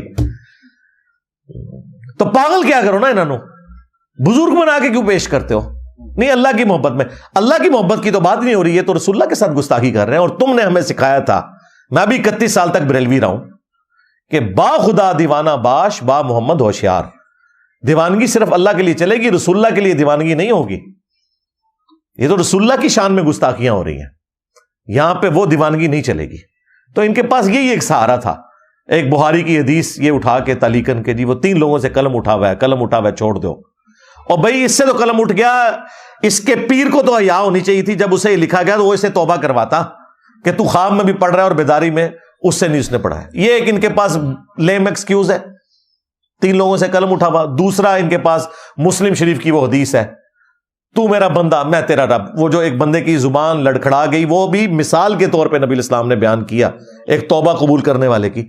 اور اس میں الفاظ ہیں من شدت الفرح، خوشی کی شدت کی وجہ سے اس شخص کی زبان لڑکھڑا گئی. یہ نہیں کہ اس نے پڑھوایا خود تھانوی رسول اللہ یا چشتی رسول اللہ یا صادق رسول اللہ یا کوئی اور رسول اللہ، نعوذ باللہ من ذالک. اور وہ ایک واقعہ تھا اور اس میں موجود تھا کہ خوشی کی شدت کی وجہ سے کہنا وہ چاہ رہا تھا، یہ نکل گیا. یہ نہیں ہے کہ اس کا دفاع ہوتا رہا اور یہ ہوتا رہا، کوئی لینا دینا نہیں. میں کافی دفعہ اس کو بریف کر چکا ہوں. اور تیسرا ان کے پاس دفاع ساری کتابیں تبدیل ہو گئی ہیں، وہ تو میں نے ختم کر دیا، کتابیں کوئی نہیں جو بدلیاں. احمد بریلوی سے بھی ثابت ہو گیا، پیر میر علی شاہ صاحب سے بھی ثابت ہو گیا، اشرف تھانوی صاحب سے بھی ثابت ہو گیا. ان لوگوں کے قلم کی سیاہی تو ابھی خشک بھی نہیں ہوئی ہے. اب کہاں بھاگو گے؟ پرانوں کو تو کہہ لو گے کتابیں بدل گئیں، اس کا مطلب ہے ان کے زمانے تک بھی کتابیں نہیں بدلی ہوئی تھیں. ان بزرگوں نے اگر اپنے زمانے میں 8 سے 100 سال پہلے دفاع کیا ہے تو ان کے زمانے کی کتابوں میں موجود تھا. ان کے دماغ میں کیوں نہیں آیا کتابیں بدل گئی ہیں؟ دیکھو کتنے گیا میرا دماغ. بھائی جب تھانوی صاحب دفاع کر رہے تھے 1944 میں فوت ہوئے ہیں، 100 سال پہلے وہ بندہ دفاع کر رہا تھا، اس وقت تک اس کے دماغ میں تو نہیں آیا کہ کتابیں بدل گئی ہیں. جب پیر میر علی شاہ صاحب تحقیق الحق فی کلمت الحق میں دفاع کر رہے تھے 1937 میں، وہ فوت ہوئے ہیں، 100 سال پہلے ان کے دماغ میں تو نہیں آیا کہ یہ بدل چکی ہیں. جب 1921 میں فوت ہونے والے احمد بریلوی صاحب فتاوی رضویہ کے اندر سبع سنابل کی تعریف کر رہے تھے جس میں چشتی رسول اللہ لکھا ہے، اور نہ صرف تعریف کہہ رہے ہیں رسول اللہ کی بارگاہ میں مقبول ہے، اس وقت ان کے دماغ میں تو نہیں آیا تھا. نہیں، وہ اعلیٰ حضرت نے لکھا ہے چشتی آگے کتابیں بدل گئی ہیں. سرکار انہوں نے باقی کتابوں کا ذکر کیا ہے، سبع سنابل کا ذکر نہیں کیا. ہاں، چشتی رسول اللہ تو اس میں لکھا ہوا ہے. بند گلی میں تم چلے جاؤ گے، بہتر یہ توبہ کرو، جنت کا راستہ تمہارے لیے کھلا ہے انشاءاللہ تعالی. ہم آپ کو یہ نہیں کہیں گے کہ آپ جو ہیں وہ جونیئر مسلمان ہیں اور ہم سینئر مسلمان ہیں، ہم رسپیکٹ کریں گے، بلکہ آپ کے لیے ڈبل اجر ہوگا اگر آپ حق کو قبول کریں. اچھا، اب وہاں واپس آ جائیں. وہ کہتے ہیں کہ جی بے ساختہ جو ہے وہ اشرف علی نکل رہا ہے. حالانکہ مجھے اس بات کا علم ہے کہ اس طرح درست نہیں، لیکن بے اختیار زبان سے یہی کلمہ نکلتا ہے. 2-3 بار جب یہی صورت ہوئی تو حضور کو اپنے سامنے دیکھتا ہوں. اب یہاں پہ وہ مفتی صاحب نے کہہ دیا حضور صلی اللہ علیہ وآلہ وسلم کو سامنے، اور حضور ہو کہہ رہے تانوین ہو. ہاں، یعنی کہتے ہیں خواب میں نے دیکھا کہ حضرت آپ میرے سامنے آ گئے، اور یہی چند شخص حضور کے پاس بیٹھے میں، یعنی وہ جو باقی مرید ہیں. لیکن اتنے میں میری یہ حالت ہوگی کہ میں کھڑا کھڑا بوجہ اس کے کہ رکت تاری ہوئی زمین پر گر گیا، اور نہایت زور سے ایک چیخ ماری، اور مجھ کو معلوم ہوتا تھا کہ میرے اندر کوئی طاقت باقی نہیں رہی. اتنے میں بندہ خواب سے بیدار ہو گیا. ہاں جی, مفتی عبد الواحد قریشی صاحب آپ بھی بیدار ہو جائیں. وہ کہتے ہیں تو خواب ہے, بیدار ہو گیا جی وہ. لیکن بدن میں بدستور بے حسی تھی, وہی اثر ناطاقتی تھا, بدستور تھا, لیکن حالت خواب اور بیداری میں حضور ہی کا خیال تھا. یعنی رسول اللہ کا خیال نہیں ہے, حضور کا. حضور کون؟ اشرف تھانوی صاحب. لیکن حالت بیداری میں کلمہ شریف کی غلطی پر جب خیال آیا تو اس بات کا آمادہ ہوا کہ اس خیال کو دل سے دور کیا جاوے, اس واسطے کہ پھر کوئی ایسی غلطی نہ ہو جاوے. اسی خیال سے بندہ بیٹھ گیا, یعنی اٹھ کے بیٹھ گیا, اور پھر دوسری کروٹ لیٹ کر کلمہ شریف کی غلطی کے تدارک میں رسول اللہ صلی اللہ علیہ وآلہ وسلم پر درود شریف پڑھنا شروع کر دیا. لیکن پھر بھی یہی کہتا ہوں, اللہم صلی علی سیدنا و نبینا و مولانا اشرف علی. استغفر اللہ. دیکھیں ذرا کتنے اس طرح تو کبھی درود شریف بھی نہیں پڑھا ہوگا انہوں نے اتنے لمبے القابات کے ساتھ. استغفر اللہ. حالانکہ اب بیدار ہوں, خواب نہیں ہے, لیکن بے اختیار ہوں. بالکل جی, بے اختیار ہے تو کیا کی نسی بیعت ہو جا کے اے فیض تو لبنا سی. مجبور ہوں, زبان اپنے قابو میں نہیں. اس روز سے ایسا ہی کچھ خیال رہا تو دوسرے روز بیداری میں رکت رہی, بہت رویا. بہت سی وجوہات ہیں جو حضور کے ساتھ باعث محبت ہے. حضور کون؟ اشرف تھانوی صاحب. کہتے ہیں یہ وہ بتانا چاہ رہا ہے کہ حضرت آپ کی عقیدت میں دیکھیں میں کس لیول تک ہوں کہ مجھے نبی الاسلام کی جگہ بھی آپ ہی نظر آتے ہیں. آپ کی زبان درود شریف کے کیس میں بھی آتا ہے, کلمے کے کیس میں بھی آتا ہے. مجھے بتائیں یہ خط اگر کوئی زرداری صاحب کو لکھ دے اور تھانوی رسول اللہ کی بجائے زرداری رسول اللہ لکھے, یا خان صاحب کو لکھ دے نیازی رسول اللہ, یا نواز شریف صاحب کو میاں رسول اللہ لکھ دے, میں آپ کو اللہ کی قسم اٹھا کے کہتا ہوں یہ تینوں بھی جو ہے نا کانپنا شروع کر دیں گے. وہ کہیں گے خدا دا نائی مروان لگا سانو. لیکن ادھر دیکھیں یہ جواب کیا لکھ رہے ہیں. یہ کہتے ہیں جی یہ تھانوی صاحب کے مرید کو برا کہتا ہے, اس بیچارے کا تو اختیار نہیں تھا. ہم یہ نہیں کہہ رہے کہ بابی برا تھا, ہم بابے کو کہہ رہے ہیں کہ تمہیں کوئی خط لکھے تو تم کہو کہ یار تو آپ ہی جنم ہی جائے گا, منو بھی لے کے جائے گا, شیطان دے ہتھے چڑھ گئے. یہی کہیں گے نا. جواب, اس واقعہ میں تسلی تھی. یہ انہوں نے ایمانداری کیا, انہوں نے خواب نہیں لکھا, انہوں نے مان لیا کہ یہ واقعہ تھا جو خواب میں بھی تھا, بیداری میں بھی تھا. اس واقعہ میں تسلی تھی کہ جس کی طرف تم رجوع کرتے ہو, یعنی میں پیر ہوں تمہارا, میری طرف تم رجوع لاتے ہو, وہ بعون ہی تعالی, اللہ کی مدد سے وہ آپ کا پیر متبع سنت ہے. بس ایک لائن میں جواب لکھا ہے. سوال ہویا 2 صفحیاں دا, اس کی بجائے لکھتے ہیں کہ بھائی لا حول ولا قوت الا باللہ کی تسبیح روزانہ پڑھ, اعوذ باللہ من الشیطان الرجیم پڑھ, تاکہ اللہ تعالیٰ تجھے اس سارے معاملے سے باہر نکالے. تو ہمارے استاد غامدی صاحب بھی جو ہے نا وہ انہوں نے بھی خام خواہ جو ہے نا اس کا دفاع اس اعتبار سے کیا کہ بھی تصوف میں یہ ذرا معاملات اور ہوتے ہیں اور اس طرح بزرگوں پہ گرفت نہیں کی. یہ کون سی دین کی خدمت ہو رہی ہے. پھر بعد میں جب پریشر آیا تو انہوں نے کہا نہیں میرا تو یہ عقیدہ نہیں ہے, میں ان کے رخ سے بتا رہا. ان کے رخ سے 2 گھنٹے ضائع کرنا اپنی زندگی کے یہ بتانے کے لیے کہ وہ یہ گند کیوں کھاتے تھے, یہ تو اسی طریقے سے ہے کہ کوئی بیٹھ کے گند کھائے, آپ 2 گھنٹے میں لیکچر ریکارڈ کرائیں. نہیں, آپ کو پتہ نہیں ہے جب اس کی پہلی چمچ جاتی ہے تو یہ ٹیسٹ آتا ہے, تو دوسری چمچ جاتی ہے تو یہ ٹیسٹ. اتنا فالتو ٹائم ہے تھوڑے کول یار, خدا دا نا جے اللہ کو ڈر جاؤ.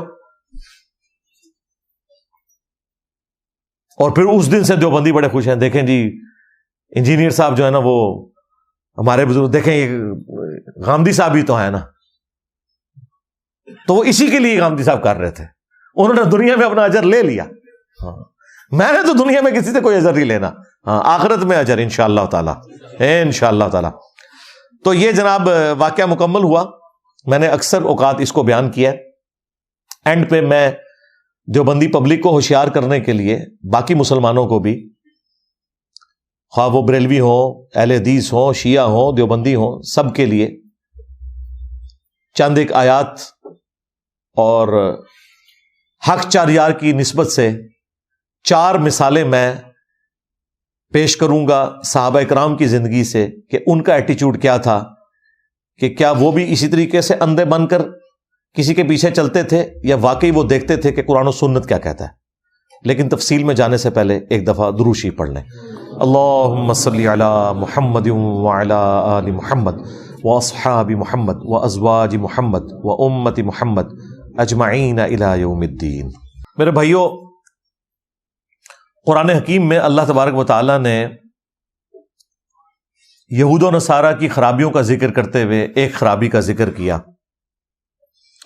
سورہ التوبہ کی آیت نمبر 31، اتخذوا احبارہم ورہبانہم اربابا من دون اللہ۔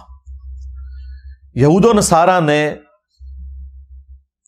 اپنے احبار کو یعنی علماء کو اور رہبان یعنی صوفیاء کو، جوگیوں کو رب مان لیا ہوا تھا اللہ کے مقابلے پر۔ اب یہ جو ایٹیچیوڈ ہے اس کی ایکسپلینیشن خود نبی صلی اللہ علیہ وآلہ وسلم نے کی۔ عدی ابن حاتم جو مشہور فیاض عرب کے تھے، حاتم تائی، وہ کرسچن تھے اور ظاہر اہل فطرت میں وہ، ان کا بیٹا جو ہے وہ مسلمان ہوا، صحابی عدی ابن حاتم۔ وہ کہتے ہیں کہ میرے گلے میں سلیب لٹکی ہوئی تھی، اسی حالت میں نے اسلام قبول کیا اور میں نے رسول اللہ صلی اللہ علیہ وآلہ وسلم سے عرض کی کہ اے اللہ کے رسول صلی اللہ علیہ وآلہ وسلم، قرآن میں ایک آیت ایسی ہے جو مجھے کھٹکتی ہے، اور وہ آیت یہ ہے کہ یہود و نصارہ نے اپنے علماء کو اور اپنے صوفیوں بزرگوں کو رب مان لیا تھا اللہ کے مقابلے پر۔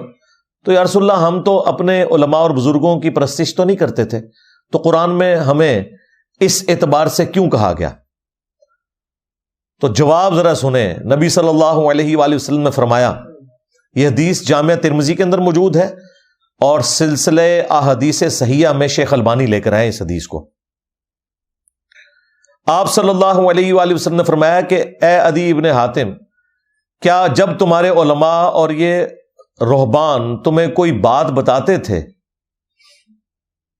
تو تم بغیر دلیل کے، یعنی بغیر یہ دیکھے ہوئے کہ اللہ تعالیٰ کی وحی میں کیا ہے، ان کی حلال کردہ چیزوں کو حلال اور حرام کردہ چیزوں کو حرام نہیں مان لیتے تھے؟ ان کا یا رسول اللہ ایسے ہی تھا۔ فرمایا یہی تو ان کو رب بنانا ہے، کیونکہ شریعت کا کسٹوڈین اللہ ہے اور اس کے بہاف کے اوپر پروفٹ ہے، باقی تو سب فالوور ہیں۔ یعنی نبی الاسلام دوسرے الفاظ میں یہ کہہ رہے تھے، عدی ابن حاتم تم نے کر لینا تھا غور کہ کتابوں کا دین اور ہے، بابوں کا دین اور۔ ہاں، آگے سے انہوں نے نہیں کہا کہ یا رسول اللہ علماء سے تو پوچھ کے چلنا چاہیے، تو میں علماء سے ہی پوچھتا تھا نا۔ اس کا مطلب ہے کہ علماء سے بھی جو پوچھنا ہے نا، تو ان سے یہ پوچھنا ہے کہ بھائی لکھا کہاں ہوا ہے۔ ہاں، یہ نہیں کہ آپ کا کیا اس میں نظریہ ہے، یہ نبی الاسلام یہ بتا رہے ہیں۔ اسی کو میں نے عرض کیا مرنے سے پہلے، اے مسلمان کر لے اس پہ غور، کتابوں کا خدا اور ہے، بابوں کا خدا اور، کتابوں کا پیمبر اور ہے، بابوں کا پیمبر اور، کتابوں کا دین اور ہے، بابوں کا دین اور۔ اگرچہ بابے بھی اسی خدا رسول اور دین کے ماننے والے تھے، لیکن انہوں نے تعلیمات جو پیش کی وہ اپنے بزرگوں کی پیش کی، گویا کہ پھر وہ اس خدا رسول کے ماننے والے نہ تھے، زبان حال سے، یعنی ایک شستہ اردو میں محاورتاً یہ بات کرتا ہوں۔ اور نبی اسلام نے بھی یہی کیا ہے نا، ڈائریکٹ تو وہ عبادت کوئی نہیں کر رہے تھے، لیکن نبی اسلام نے کہا یہی ان کو رب بنانا ہے کہ ان کی بات کو بغیر تحقیق کے مان لو۔ تو بھائی جب ہم کہتے ہیں کہ تمہارے بزرگوں کا خدا اور ہے، تو یہ ان کو رب ماننا ہے، بزرگوں کو۔ تمہارے بزرگوں نے اپنے بزرگوں کو رب مانا ہوا تھا، یہ نبی اسلام نے ڈیفینیشن کی ہوئی ہے کہ کتابوں کا خدا اور ہے، بابوں کا خدا اور۔ دیکھیں نا، وہ عدی ابن حاتم کہہ رہے ہیں میں تو نہیں پوچھ رہا، یہ مجھے کہتے ہیں نا انجینئر صاحب کہتے ہیں ہمارے بابوں کا خدا اور ہے، تو عدی ابن حاتم نے کیوں نہیں رسول اللہ کو کہا کہ یا رسول اللہ یہ آپ ہمارے اوپر جھوٹا الزام لگا رہے ہیں؟ انہوں نے سوال کے انداز میں پوچھا کہ ہم نہیں پوچھتے تھے، آپ نے فرمایا گویا کہ پوچھتے ہی تھے، جب ان کی بات کو بغیر دلیل کے مانتے تھے کہ وہی میں کیا لکھا ہے، گویا انہی کو پوچھ رہے تھے۔ ثابت ہو گیا نا جی؟ ہاں، اور نبی الاسلام کی یہ تربیت اللہ نے کی ہے قرآن میں، ایتونی بکتاب من قبل ھذا او اثارۃ من علم ان کنتم صادقین۔ اے نبی، ان سے فرماؤ کہ اگر تم نے کوئی دلیل پہ مجھ سے بات کرنی ہے، قرآن کو نہیں مانتے، تو ایتونی بکتاب من قبل ھذا، اس کتاب سے پہلے کوئی اور کتابیں ہیں نا وہ لے آؤ میرے پاس، او اثارۃ من علم، یا علم کے آثار، کوئی انبیاء کی وحی، کوئی انبیاء کی سنت، احادیث چلتی آ رہی ہوں وہ لے آؤ۔ جو لوگ کہتے ہیں نا سنت کا ذکر قرآن میں کہا ہے، اس میں موجود ہے، یا کتاب لے آؤ یا انبیاء کے آثار لے آؤ اگر تم سچے ہو۔ تو نبی الاسلام کی اللہ نے خود تربیت کی ہے کہ کتابوں سے بات کرنی ہے، یہ نہیں کہ بزرگ فرماتے ہیں اور بابے فرماتے ہیں۔ تو الحمدللہ یہ جو آیت مبارکہ ہے کہ لاؤ میرے پاس کوئی کتاب یا علم کی بات، ایتونی بکتاب من قبل ھذا او اثارۃ من علم، یعنی کتاب بھی اور علم بھی۔ اسی کو میں نے عرض کیا کہ نہ میں وابی نہ میں بابی، میں ہوں مسلم علمی کتابی۔ ہاں کہتے ہیں کتنے لکھے ہے؟ قرآن وچ لکھے ہے، ایتونی بکتاب من قبل ھذا او اثارۃ من علم۔ ہم مسلم ہیں، کتاب اور علم کے مطابق چلنے والے ہیں، نہ کہ بزرگوں کی گستاخانہ تعلیمات، ان کی ذاتی خرافات پہ چلنے والے ہیں۔ اور پھر اللہ کے محبوب صلی اللہ علیہ وآلہ وسلم نے اپنی امت کو یہی چیز ٹرانسفر کی ہے۔ المستدرک للحاکم میں حدیث موجود ہے، اپنے بعد دو چیزیں چھوڑ کے جا رہا ہوں جنہیں مضبوطی سے پکڑ لو گے کبھی گمراہ نہیں ہوگے، ایک اللہ کی کتاب ہے اور دوسری اس کے رسول کی سنت صلی اللہ علیہ وآلہ وسلم۔ اور صحیح مسلم میں اوپر تلے 4 احادیث ہیں، اس میں قرآن اور اہل البیت کا ذکر ہے۔ 2 بھاری چیزیں چھوڑ کے جا رہا ہوں۔ پہلی چیز اللہ کی کتاب ہے، اس میں ہدایت ہے، اس میں نور ہے، تم اللہ کی کتاب کو پکڑو، اپنا تعلق اس کتاب کے ساتھ مضبوط کرو۔ اللہ کی کتاب اللہ کی رسی ہے، جو اسے پکڑے گا ہدایت پر ہوگا، جو چھوڑ دے گا گمراہ ہو جائے گا۔ وَاعْتَصِمُوا بِحَبْلِ اللَّهِ جَمِيعًا وَلَا تَفَرَّقُوا، تم سب کے سب مل کر اللہ کی رسی کو مضبوطی سے تھام لو اور فرقوں میں مت بٹو۔ تو نبی الاسلام نے اس آیت کی تشریح خود کر دی کہ اللہ کی رسی کیا ہے؟ قرآن۔ اور دوسری بھاری چیز میرے اہل البیت ہیں، میں اپنے اہل البیت کے معاملے میں تمہیں اللہ کا خوف دلاتا ہوں۔ اور یہ جملہ آپ نے 3 دفعہ ریپیٹ کیا کہ میں اپنے اہل البیت کے معاملے میں تمہیں اللہ کا خوف دلاتا ہوں، مراد یہ کہ میرے بعد ان کے ساتھ حسن سلوک کرنا۔ امت بالکل الٹ چلی، نہ قرآن کو پکڑا اور نہ اہل البیت کو زندہ چھوڑا، بالکل الٹ چلی۔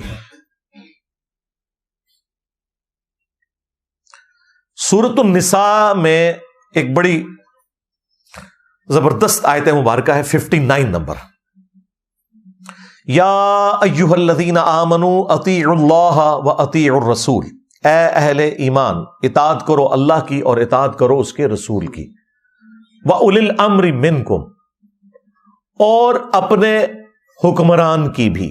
لیکن حکمران کے ساتھ اطاعت کا لفظ نہیں آیا، یہ فرق کیوں اللہ نے کیا؟ تاکہ یہ پتہ چل جائے کہ ایبسولوٹ اطاعت اللہ اور اس کے رسول کی ہے، حکمران کی ریلیٹو ہے۔ اطاعت کا لفظ اللہ کے ساتھ بھی ہے، رسول کے ساتھ بھی، اطیعوا اللہ و اطیعوا الرسول، لیکن پھر تیسری دفعہ اطیع کا لفظ نہیں آیا۔ ویسے تو دوسری دفعہ بھی ضرورت نہیں تھی، اللہ کی اطاعت رسول کی اطاعت تو ایک ہے، من یطع الرسول فقد اطاع اللہ، جس نے رسول کی اطاعت کی اس نے اللہ کی اطاعت کی۔ لیکن اللہ تعالیٰ نے فرق واضح کرنا تھا کہ 2 ہستیاں ہیں جن کی ایبسولوٹ اطاعت ہوگی، اللہ اور اس کے رسول کی، وَأُولِي الْأَمْرِ مِنْكُمْ، لیکن جو تم میں حکمران ہے اس کی بھی اطاعت ہوگی، خلیفہ وقت کی۔ اور اسی سے انہوں نے ڈیڈکٹ کرتے ہوئے نا اماموں کی تقلید بھی ثابت کی ہے۔ وہ کہتے ہیں اولو الامر میں صرف خلیفہ وقت نہیں داخل، ہمارے بڑے بڑے جو مجتہد حضرات ہیں، بزرگان دین ہیں، وہ بھی شامل ہیں۔ چلیں ٹھیک ہے، کوئی مسئلہ نہیں، کر لو، تکے نہ لپا لو وچ، کوئی مسئلہ نہیں، اگے بڑھ۔ فَإِن تَنَازَعْتُمْ فِي شَيْءٍ، اگر تمہارا تنازع ہو جائے نا بزرگان دین کے ساتھ، خلیفہ وقت کے ساتھ، ظاہر تنازع اللہ رسول سے تو نہیں ہو سکتا، وہ تو کافر ہو گیا، فَرُدُّوهُ إِلَى اللَّهِ وَالرَّسُولِ، تو معاملے کو تم نے پلٹانا ہے اللہ اور اس کے رسول کی جانب۔ اب یہاں پہ یہ نہیں آیا کہ معاملے کو پلٹانا ہے بزرگان دین کی طرف، حکمران وقت کی طرف، خلیفۃ المسلمین کی طرف، خواہ وہ خلیفہ راشد ہی کیوں نہ ہو، نہیں کہا گیا۔ وہ میں آپ کو بعد میں مثال دوں گا کہ خلیفہ راشد نے بھی جہاں کہیں قرآن و سنت سے وہ ہٹے تو باقی صاحب نے ان کی اصلاح کر دی. اگرچہ خلیفہ راشد کے لیے تھا علیکم بسنتی و سنت الخلفاء راشدین المہدیین، لیکن اس کا مطلب کسی صحابی نے یہ نہیں لیا کہ خلیفہ راشد اگر قرآن و سنت کے خلاف کوئی فیصلہ کرے، بدنیتی کے اوپر نہیں، انجانے میں، تو ہم نے اس کے پیچھے چلنا ہے. نہیں، اس کی بھی اصلاح کرنی ہے. فَإِن تَنَازَعْتُمْ فِي شَيْءٍ، اگر تنازع ہو جائے تمہارا کسی معاملے میں تو معاملے کو پلٹانا ہے اللہ اور اس کے رسول کی طرف. إِن كُنتُمْ تُؤْمِنُونَ بِاللَّهِ، اگر تم اللہ پر ایمان لاتے ہو، وَالْيَوْمِ الْآخِرِ، اور آخرت کے دن کے اوپر ایمان لاتے ہو، ذَلِكَ خَيْرٌ وَأَحْسَنُ تَأْوِيلًا، اسی میں تمہاری خیریت ہے اور اسی کا انجام بہتر ہونے والا ہے کہ معاملے کو تم نے اللہ اور اس کے رسول کی طرف لوٹانا ہے. اگر حکمران وقت سے یا کسی بزرگ سے بھی جھگڑا ہو جائے تو اس سے واضح اشارہ مل گیا، بلکہ حکم مل گیا کہ ایبسولوٹ اطاعت اللہ اور اس کے رسول کی ہے عز و جل و صلی اللہ علیہ وآلہ وسلم، باقی سب کی ریلیٹو ہے، ان کی نسبت سے ہے. اب میں آپ کو پریکٹیکلی اس کی حق چار یار کی نسبت سے 4 مثالیں دوں گا اور اسی پہ اپنی گفتگو کو کنکلوڈ کروں گا. پہلی مثال صحیح بخاری اور صحیح مسلم دونوں کے اندر موجود ہے. نبی علیہ السلام کی مبارک زندگی میں آپ نے ایک انصاری صحابی کو امیر مقرر کیا،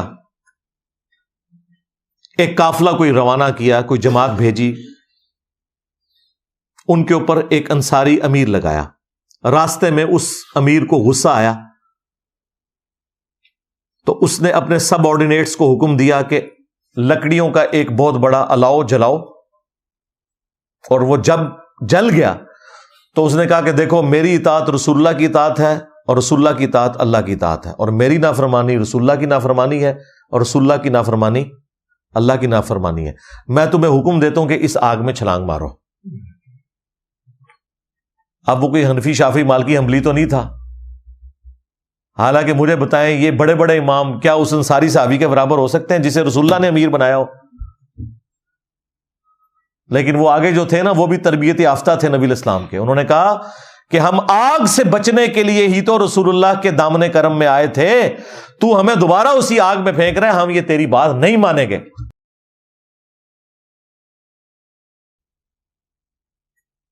واپسی پہ یہ جھگڑا رسول اللہ کی خدمت میں جب پیش کیا گیا تو آپ صلی اللہ علیہ وآلہ وسلم نے فرمایا اگر تم اس کی بات مان لیتے میرے امیر کی بھی، حالانکہ انہوں نے جو امام کھڑے کیے نا وہ رسول اللہ کے کھڑے کردہ امام نہیں ہیں، ہم ان کے احترام کرتے ہیں، لیکن ان کی طرف جو چیزیں غلط منسوب ہیں انہیں ہم غلط کہیں گے. جس طرح ہم حضرت عیسیٰ ابن مریم کا تو احترام کرتے ہیں، لیکن عیسیٰ ابن مریم کی طرف جو غلط عقیدے منسوب کر دیے کرسچنز نے وہ ہم ماننے کے لیے تیار نہیں ہیں.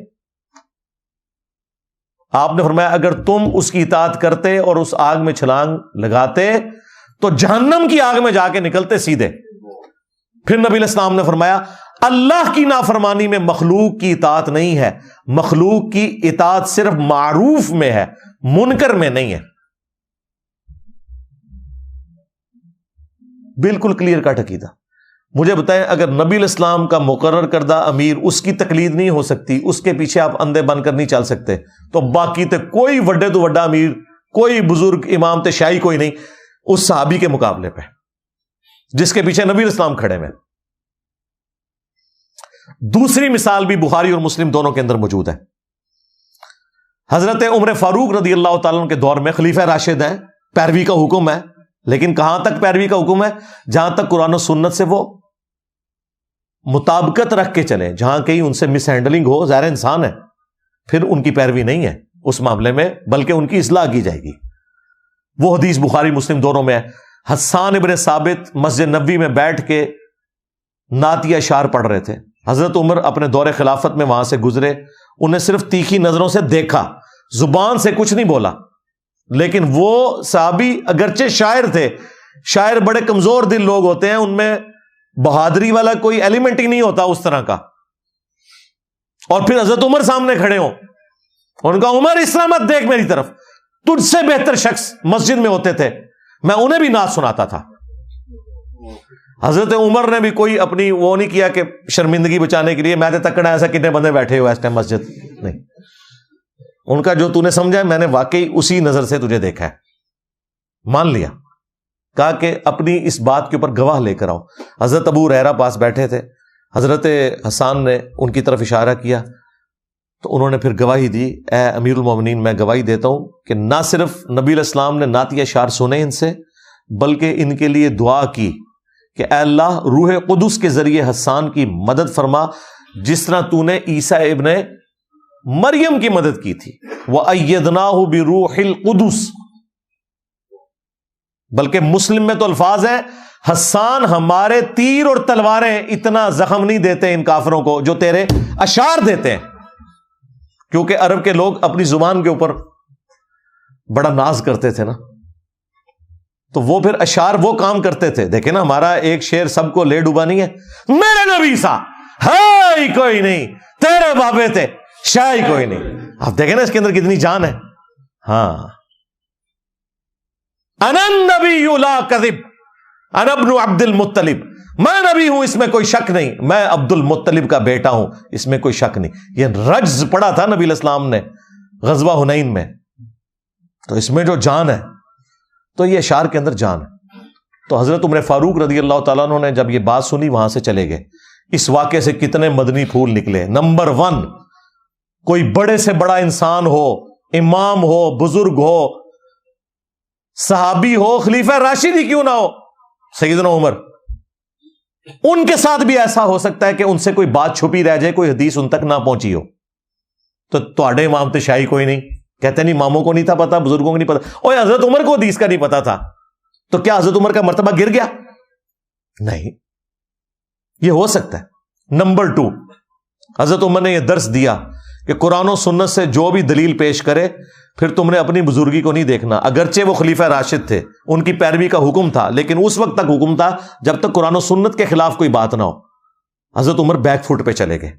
نمبر 3، حضرت ابو ہریرہ کی گواہی کو انہوں نے قبول کیا، یعنی حضرت ابو ہریرہ حضرت عمر کے نزدیک ثقہ اور صدوق تھے۔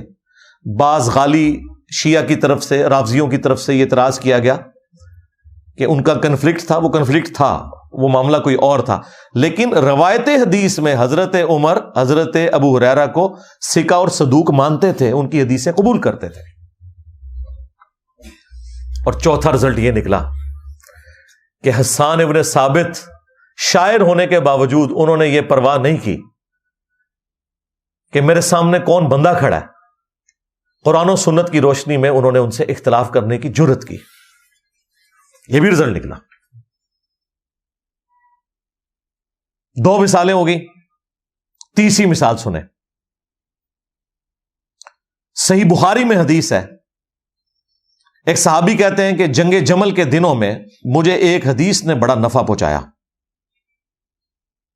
کہ میں نے رسول اللہ صلی اللہ علیہ وآلہ وسلم سے یہ سنا تھا کہ جو قوم اپنی حکومت یا عمارت کسی عورت کے سپرد کر دے وہ کبھی فلاح نہیں پائے گی۔ جب کسرا کے لوگوں نے ایک عورت کو حاکم بنایا تھا تو نبی علیہ السلام نے اس پہ یہ ورڈکٹ دی تھی۔ میں نے ارادہ کیا کہ میں حضرت علی کے خلاف حضرت عائشہ کا ساتھ دوں، لیکن میں پھر حضرت عائشہ کی سپورٹ سے پیچھے ہٹ گیا کیونکہ نبی علیہ السلام کی حدیث مجھے یاد آ گئی کہ جب عورت کے حوالے حکومت ہو جائے تو وہ قوم فلاح نہیں پا سکتی۔ میں نے یہ رزلٹ نکال لیا کہ حضرت عائشہ اور ان کے ساتھی فلاح نہیں پائیں گے حضرت علی کے مقابلے پہ، تو میں پیچھے ہٹ گیا۔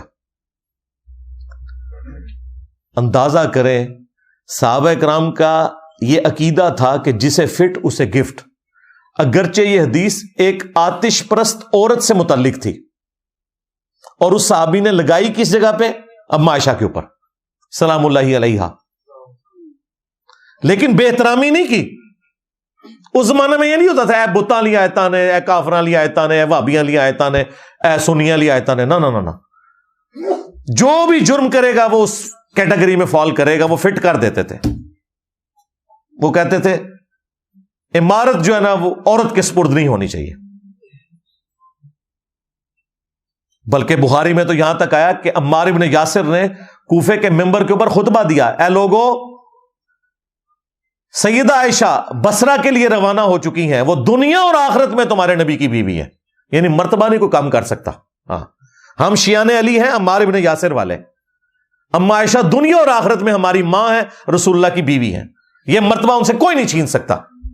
لیکن ساتھ ہی عمار ابن یاسر نے کہا لیکن اللہ تمہیں آزمائے گا کہ تم اللہ کی اطاعت کرتے ہو یا عائشہ کی اطاعت کرتے ہو، کیونکہ حضرت علی کی اطاعت اللہ کی اطاعت ہے. کیوں؟ اطیعوا اللہ و اطیعوا الرسول و اولی الامر منکم. حاکم وقت ہے، مرتبہ بھی کم ہونے نہیں دیا. اور کتنا گاڑا فتویٰ، اللہ تمہیں آزمائے گا کہ تم اللہ کی اطاعت کرتے ہو یا عائشہ کی اطاعت کرتے ہو. بہت گاڑا فتویٰ ہے. لیکن صحابہ کرام کے زمانے میں اس طرح کی چیزوں کو گستاخی شمار نہیں کیا جاتا تھا، یہ علمی ڈسکشن کے طور پہ ہوتی تھی چیزیں. آج چونکہ سنی شیعہ کنفلکٹ ہے، لوگوں کو فوراً فکر پڑ جاتی ہے یہ ہو گیا وہ ہو گیا. 3 مثالیں ہو گئی، چوتھی مثال سنیں. صحیح مسلم میں حدیث ہے، عبداللہ بن عمر بن عاص خانہ کعبہ شریف کے سائے میں بیٹھے ہوتے ہیں. ایک تابعی عبد الرحمن بن عبد رب کعبہ آتا ہے اور وہ ان کے سامنے بیٹھ کے اطاعت امیر کے اوپر حدیث مکمل سنتا ہے، بڑی لمبی حدیث. اینڈ پہ وہ سوال کرتا ہے کہ حضرت یہ حدیث آپ نے خود رسول اللہ سے سنی تھی صلی اللہ علیہ وآلہ وسلم؟ وہ کہتے ہیں ہاں، میں نے نبی اسلام کو دیکھا، میرے کانوں نے آپ کی بات سنی، میرے دل نے آپ کی بات یاد رکھی. اس نے آگے سے پھر وہ بات کی جو ان کے لیے ذرا ہضم کرنا مشکل ہے. اس نے کہا آپ تو ہمیں کہہ رہے ہیں اپنے امیر کی اطاعت کرو، اور آپ کے چچا کا لڑکا معاویہ ابن ابی سفیان جو ہمارے امیر ہیں اور آپ کے چچا زاد ہیں، وہ تو ہمیں حکم دیتے ہیں ہم لوگوں کو ناحق قتل کریں اور لوگوں کا مال حرام طریقے سے ہڑپ کریں، جبکہ اللہ قرآن میں کہتا ہے. اس تابعی نے صحابی کو آیت سنائی، سورۃ النساء کی آیت نمبر 29، یا ایھا الذین آمنوا لا تأکلوا اموالکم بینکم بالباطل، اے اہل ایمان حرام طریقے سے ایک دوسرے کا مال مت ہڑپ کرو. اور پھر اسی آیت میں آگے چل کے آتا ہے کہ ایک دوسرے کو ناحق قتل بھی نہ کرو. تو اللہ تو کہہ رہا ہے کہ آپ نے حرام خوری نہیں کرنی مسلمانوں کے ساتھ، نہ ناحق قتل والا معاملہ کرنا ہے، اور آپ کے چچا کا لڑکا معاویہ تو ہمیں کہتا ہے کہ ہم حرام خوری بھی کریں اور ناحق اپنے مسلمان بھائیوں کو قتل کریں. ہم اللہ کی بات مانیں یا اپنے امیر کی؟ اب یہ بات اتنی سخت تھی کہ عبداللہ بن عمر بن عاص خاموش ہو گئے تھوڑی دیر کے لیے. پھر سر اٹھا کر کہا کہ معاویہ کی اطاعت کرو ان معاملات میں جس میں وہ اللہ کے مطابق چلائے، اور جس میں وہ اللہ کی نافرمانی کرے تم معاویہ کی نافرمانی کرو رضی اللہ تعالیٰ عنہ. ہم تو ظاہر احترام سے ہی نام لیں گے. اور پھر انہوں نے فرمایا کہ آندھا کے بعد انجینئر کی ویڈیوز نہیں دیکھنی تم. یہ آج کل ایک اس میں ایڈ ہو گیا تشریح کے طور پہ، شرح کے طور پہ، حدیث میں نہیں تھا. کیونکہ میری حدیث بیان کرتا جو ہے وہ میں نے تو اس کے سامنے نہیں بیان کی ہوئی تھی حدیث تقتل الفیۃ الباغیہ. ہاں عمار تجھے ایک باغی جماعت قتل کرے گی، تو انہیں اللہ اور جنت کی طرف بلائے گا، وہ جماعت جہنم کی طرف بلائے گی. یہ میں نے تو حدیثیں انہیں پتا تھا یہ سب کچھ، اور وہ تابعی تھا. اور دیکھیں اس صحابی نے یہ بھی نہیں کہا کہ بھئی تم کسی صحابی کے اوپر اعتراض نہیں کر سکتے، تم تو جونیئر مسلمان ہو، تم تو تابعی ہو. اس زمانے میں اس قسم کی غلاظت نہیں ہوتی تھی. یہ حق چار یار کی نسبت سے میں نے آپ کو 4 مثالیں بیان کی ہیں. چلیں 5 تن پاک کی نسبت بھی پوری کر دیتے ہیں. 5ویں مثال سن لیں، جامعہ ترمذی میں موجود ہے. ایک شامی شخص آتا ہے اہل شام میں سے، اور عبداللہ بن عمر سے کہتا ہے کہ کیا حج تمتع کرنا جائز ہے؟ انہوں نے کہا جائز کیا ہے، سنت ہے. سنت اس اعتبار سے کہ نبی الاسلام نے اگرچہ حج قران کیا تھا، لیکن حج قران میں بھی ایک ہی سفر میں حج اور عمرہ جمع ہو جاتا ہے. اس اعتبار سے آپ تمتع کرتے ہیں، نفع اٹھا رہے ہوتے ہیں. ان کا سنت ہے، نبی الاسلام نے ہمیں حکم دیا تھا. تو انہوں نے کہا کہ آپ کے والد تو منع کرتے تھے حج تمتع کرنے سے، اور وہ واقعی صحیح مسلم میں موجود ہے. اور صحابہ کرام بڑے سخت ناراض تھے حضرت عمر سے. وہ جو عمران بن حسین ہے نا صحابی، جن کے بارے میں مسلم شریف میں ہی آتا ہے کہ انہیں فرشتوں کا سلام سنائی دیتا تھا، یہ ان کی کرامت تھی. اسی حدیث میں، وہ کٹھی حدیث ہے، اسی میں وہ کہتے ہیں کہ میں نے جب داغ لگوایا نا تو پھر مجھے سلام کی آواز آنا بند ہو گئی، پھر میں نے دوبارہ سے جب یہ معاملہ چھوڑا تو پھر مجھے سلام کی آواز آنا شروع ہو گئی. ان سے کوئی شخص آ کے پوچھتا ہے یہ حج تمتع کے اوپر جو یہ سارا معاملہ ہوا ہے، تو وہ بڑے سخت ناراض ہو کے کہتے ہیں کہ حج تمتع کو تو کسی نے منسوخ نہیں کیا، نبی الاسلام نے کیا، حضرت ابوبکر کے دور میں ہوا، جب تک کہ یہ شخص حکمران بنا. یعنی اس طریقے سے انہوں نے حضرت عمر کا نام لیا. یہ صحیح مسلم شریف میں ہے. وہ پھر اللہ کا شکر ہے حضرت علی نے اپنے دور میں آ کے حج تمتع دوبارہ سے بحال کر دیا، اور آج امت کے 99% لوگ حج تمتع ہی کرتے ہیں، کیونکہ ایک سفر میں آپ حج اور عمرہ دونوں سے نفع اٹھا لیتے ہیں. مشرکین عرب جو ہے نا اس چیز کو گناہ سمجھتے تھے کہ حج کے دنوں میں کوئی عمرہ بھی ساتھ کرے. نبی الاسلام نے ان کی رسم توڑی کہ نہیں، میرے امتی دور دور سے آئیں گے، وہ بیچارے کیا بار بار سفر کریں گے، چلو ساتھ عمرے کا بھی ایک ان کو پیکج دے دیا جائے. صرف اس کے اگینسٹ پھر یہ ہوگا کہ وہ قربانی کریں گے، کیونکہ ایک سفر میں انہوں نے تمتع کیا ہے عمرے سے بھی حج کے ساتھ، تو وہ قربانی کریں گے. وہ قربانی حج کی قربانی نہیں ہوتی، وہ حج اور عمرہ کو جمع کرنے کی قربانی ہوتی ہے. اس لیے حج جو افراد ہے نا، جس میں اکیلا حج ہوتا ہے، اس میں قربانی بھی نہیں ہوتی، کیونکہ اس میں آپ ساتھ عمرہ نہیں کر رہے ہوتے. تو ترمذی کے الفاظ ہیں، ابن عمر رضی اللہ تعالیٰ عنہ سے جب اس شامی نے کہا نا کہ آپ کے والد تو منع کرتے تھے حج تمتع سے، انہوں نے کہا مجھے بتاؤ اگر کسی بات کا رسول اللہ حکم دیں اور میرا والد کوئی اور بات کرے تو کیا میرے باپ کی بات مانی جائے گی یا رسول اللہ کی بات مانی جائے گی؟ اس نے کہا حضور کی بات مانی جائے گی. تو انہوں نے کہا پھر حضور تو کرتے تھے، آپ نے حکم دیا تھا. اچھا وہ کتنا ہوشیار تھا، وہ اس نے پہلے منوایا حضرت عبداللہ بن عمر سے. کیسے منوایا کہ جی حج تمتع جائز ہے نا جی، تاکہ بعد میں بتایا کہ تمہارے ابا جی نے بھی اس طرح کیتا سی، اور وہ ایکسپیکٹ کر رہا تھا کہ شاید ابے کی دھونس سن کے تو عبداللہ بن عمر بیک فٹ پہ چلے جائیں گے. انہوں نے کہا نہیں، میرا باپ بھی اگر کہے تو اس سے کیا فرق پڑتا ہے. کسی نے نہیں کہا کہ آپ کے ابا جنہوں نے رومن اور پرشین امپائر کو گرایا، امیر المومنین، خلیفہ راشد، اور آپ ان کے بارے میں یہ بات کر رہے ہیں کہ ان کی بات نہیں مانی جائے گی. ان کو پتا تھا رسول اللہ کے مقابلے پہ بات ہو رہی ہے. یہی تو ہم نے عرض کیا ہے، میرے نبی سا ہے ہی کوئی نہیں، کوئی بڑے سے بڑا بابا بزرگ شاید ہی کوئی نہیں نبی کے مقابلے پہ، ہمارے مقابلے پہ نہیں. خود انہوں نے یہ ہمیں بتایا تھا جی، کوئی بڑے سے بڑا غوث قطب ابدال کوئی ولی ہو کسی صحابی کے گھوڑے کے قدموں کی خاک نہیں، کہتے تھے نا. اور تم تو اپنے بابوں کو جانوروں سے بھی بدتر کہتے تھے. ہم تو صرف کہتے ہیں میرے نبی سا ہے ہی کوئی نہیں، تیرے بابے تشائی کوئی نہیں، یعنی ہمارے نبی کے مقابلے پہ. اور تم تو کہتے تھے تمہارے بابے صحابہ کے جانوروں سے بھی بدتر ہیں. اس وقت نہیں کسی کو خیال آیا کہ یہ گستاخی ہو رہی ہے بابوں کی. دیکھا کتنے گیا دماغ. انجینئر صاحب کوئی بھی بات کرتے نا وہ فوراً تختہ مشق بن جاتی ہے، حالانکہ اس سے ورسٹ فارم میں ان کے بزرگوں کے ہاں وہ چیزیں ایگزسٹ کرتی ہیں. یہ میرا فیوریٹ ٹاپک ہے، اس پہ بہت کچھ بولا جا سکتا ہے. جس سے شوق ہے تو مسئلہ 197 میرا دیکھے، اسی ٹاپک کے اوپر ہے. ایک اور ویڈیو ہے میری تقلید کے نام کے اوپر، ڈرامہ بازی، اور کافی ساری ویڈیوز میری اس حوالے سے موجود ہیں. میں نے یہ ساری باتیں کنکلوڈ کرتے ہوئے اس لیے کی تاکہ آپ کو اوورال عقیدہ پتہ چلے. یہی باتیں میں پچھلے 15 سال سے کرتا آ رہا ہوں اسکیٹرڈ فارم کے اندر، لیکن جب اس طرح کی کوئی چیز سامنے آتی ہے تو پھر ایک موقع مل جاتا ہے کہ پھر دوبارہ سے وہ چیزیں ریکال کی جائیں، جو بکھری ہوئی تھیں ایک جگہ دوبارہ سے جمع ہو جائیں، تاکہ ہم ختم نبوت صلی اللہ علیہ وآلہ وسلم کی برکت سے رسول اللہ صلی اللہ علیہ وآلہ وسلم کی بھولی بھالی امت کو ان بزرگوں کے چنگل سے نکال کر اس شخص کے قدموں میں لے آئیں جس کی قبر مدینے میں ہے، صلی اللہ علیہ وآلہ وسلم. صلو علی محمد وآل محمد، اللہم صلی علی محمد وعلی آل محمد واصحاب محمد وازواج محمد وامت محمد اجمعین الی یوم الدین.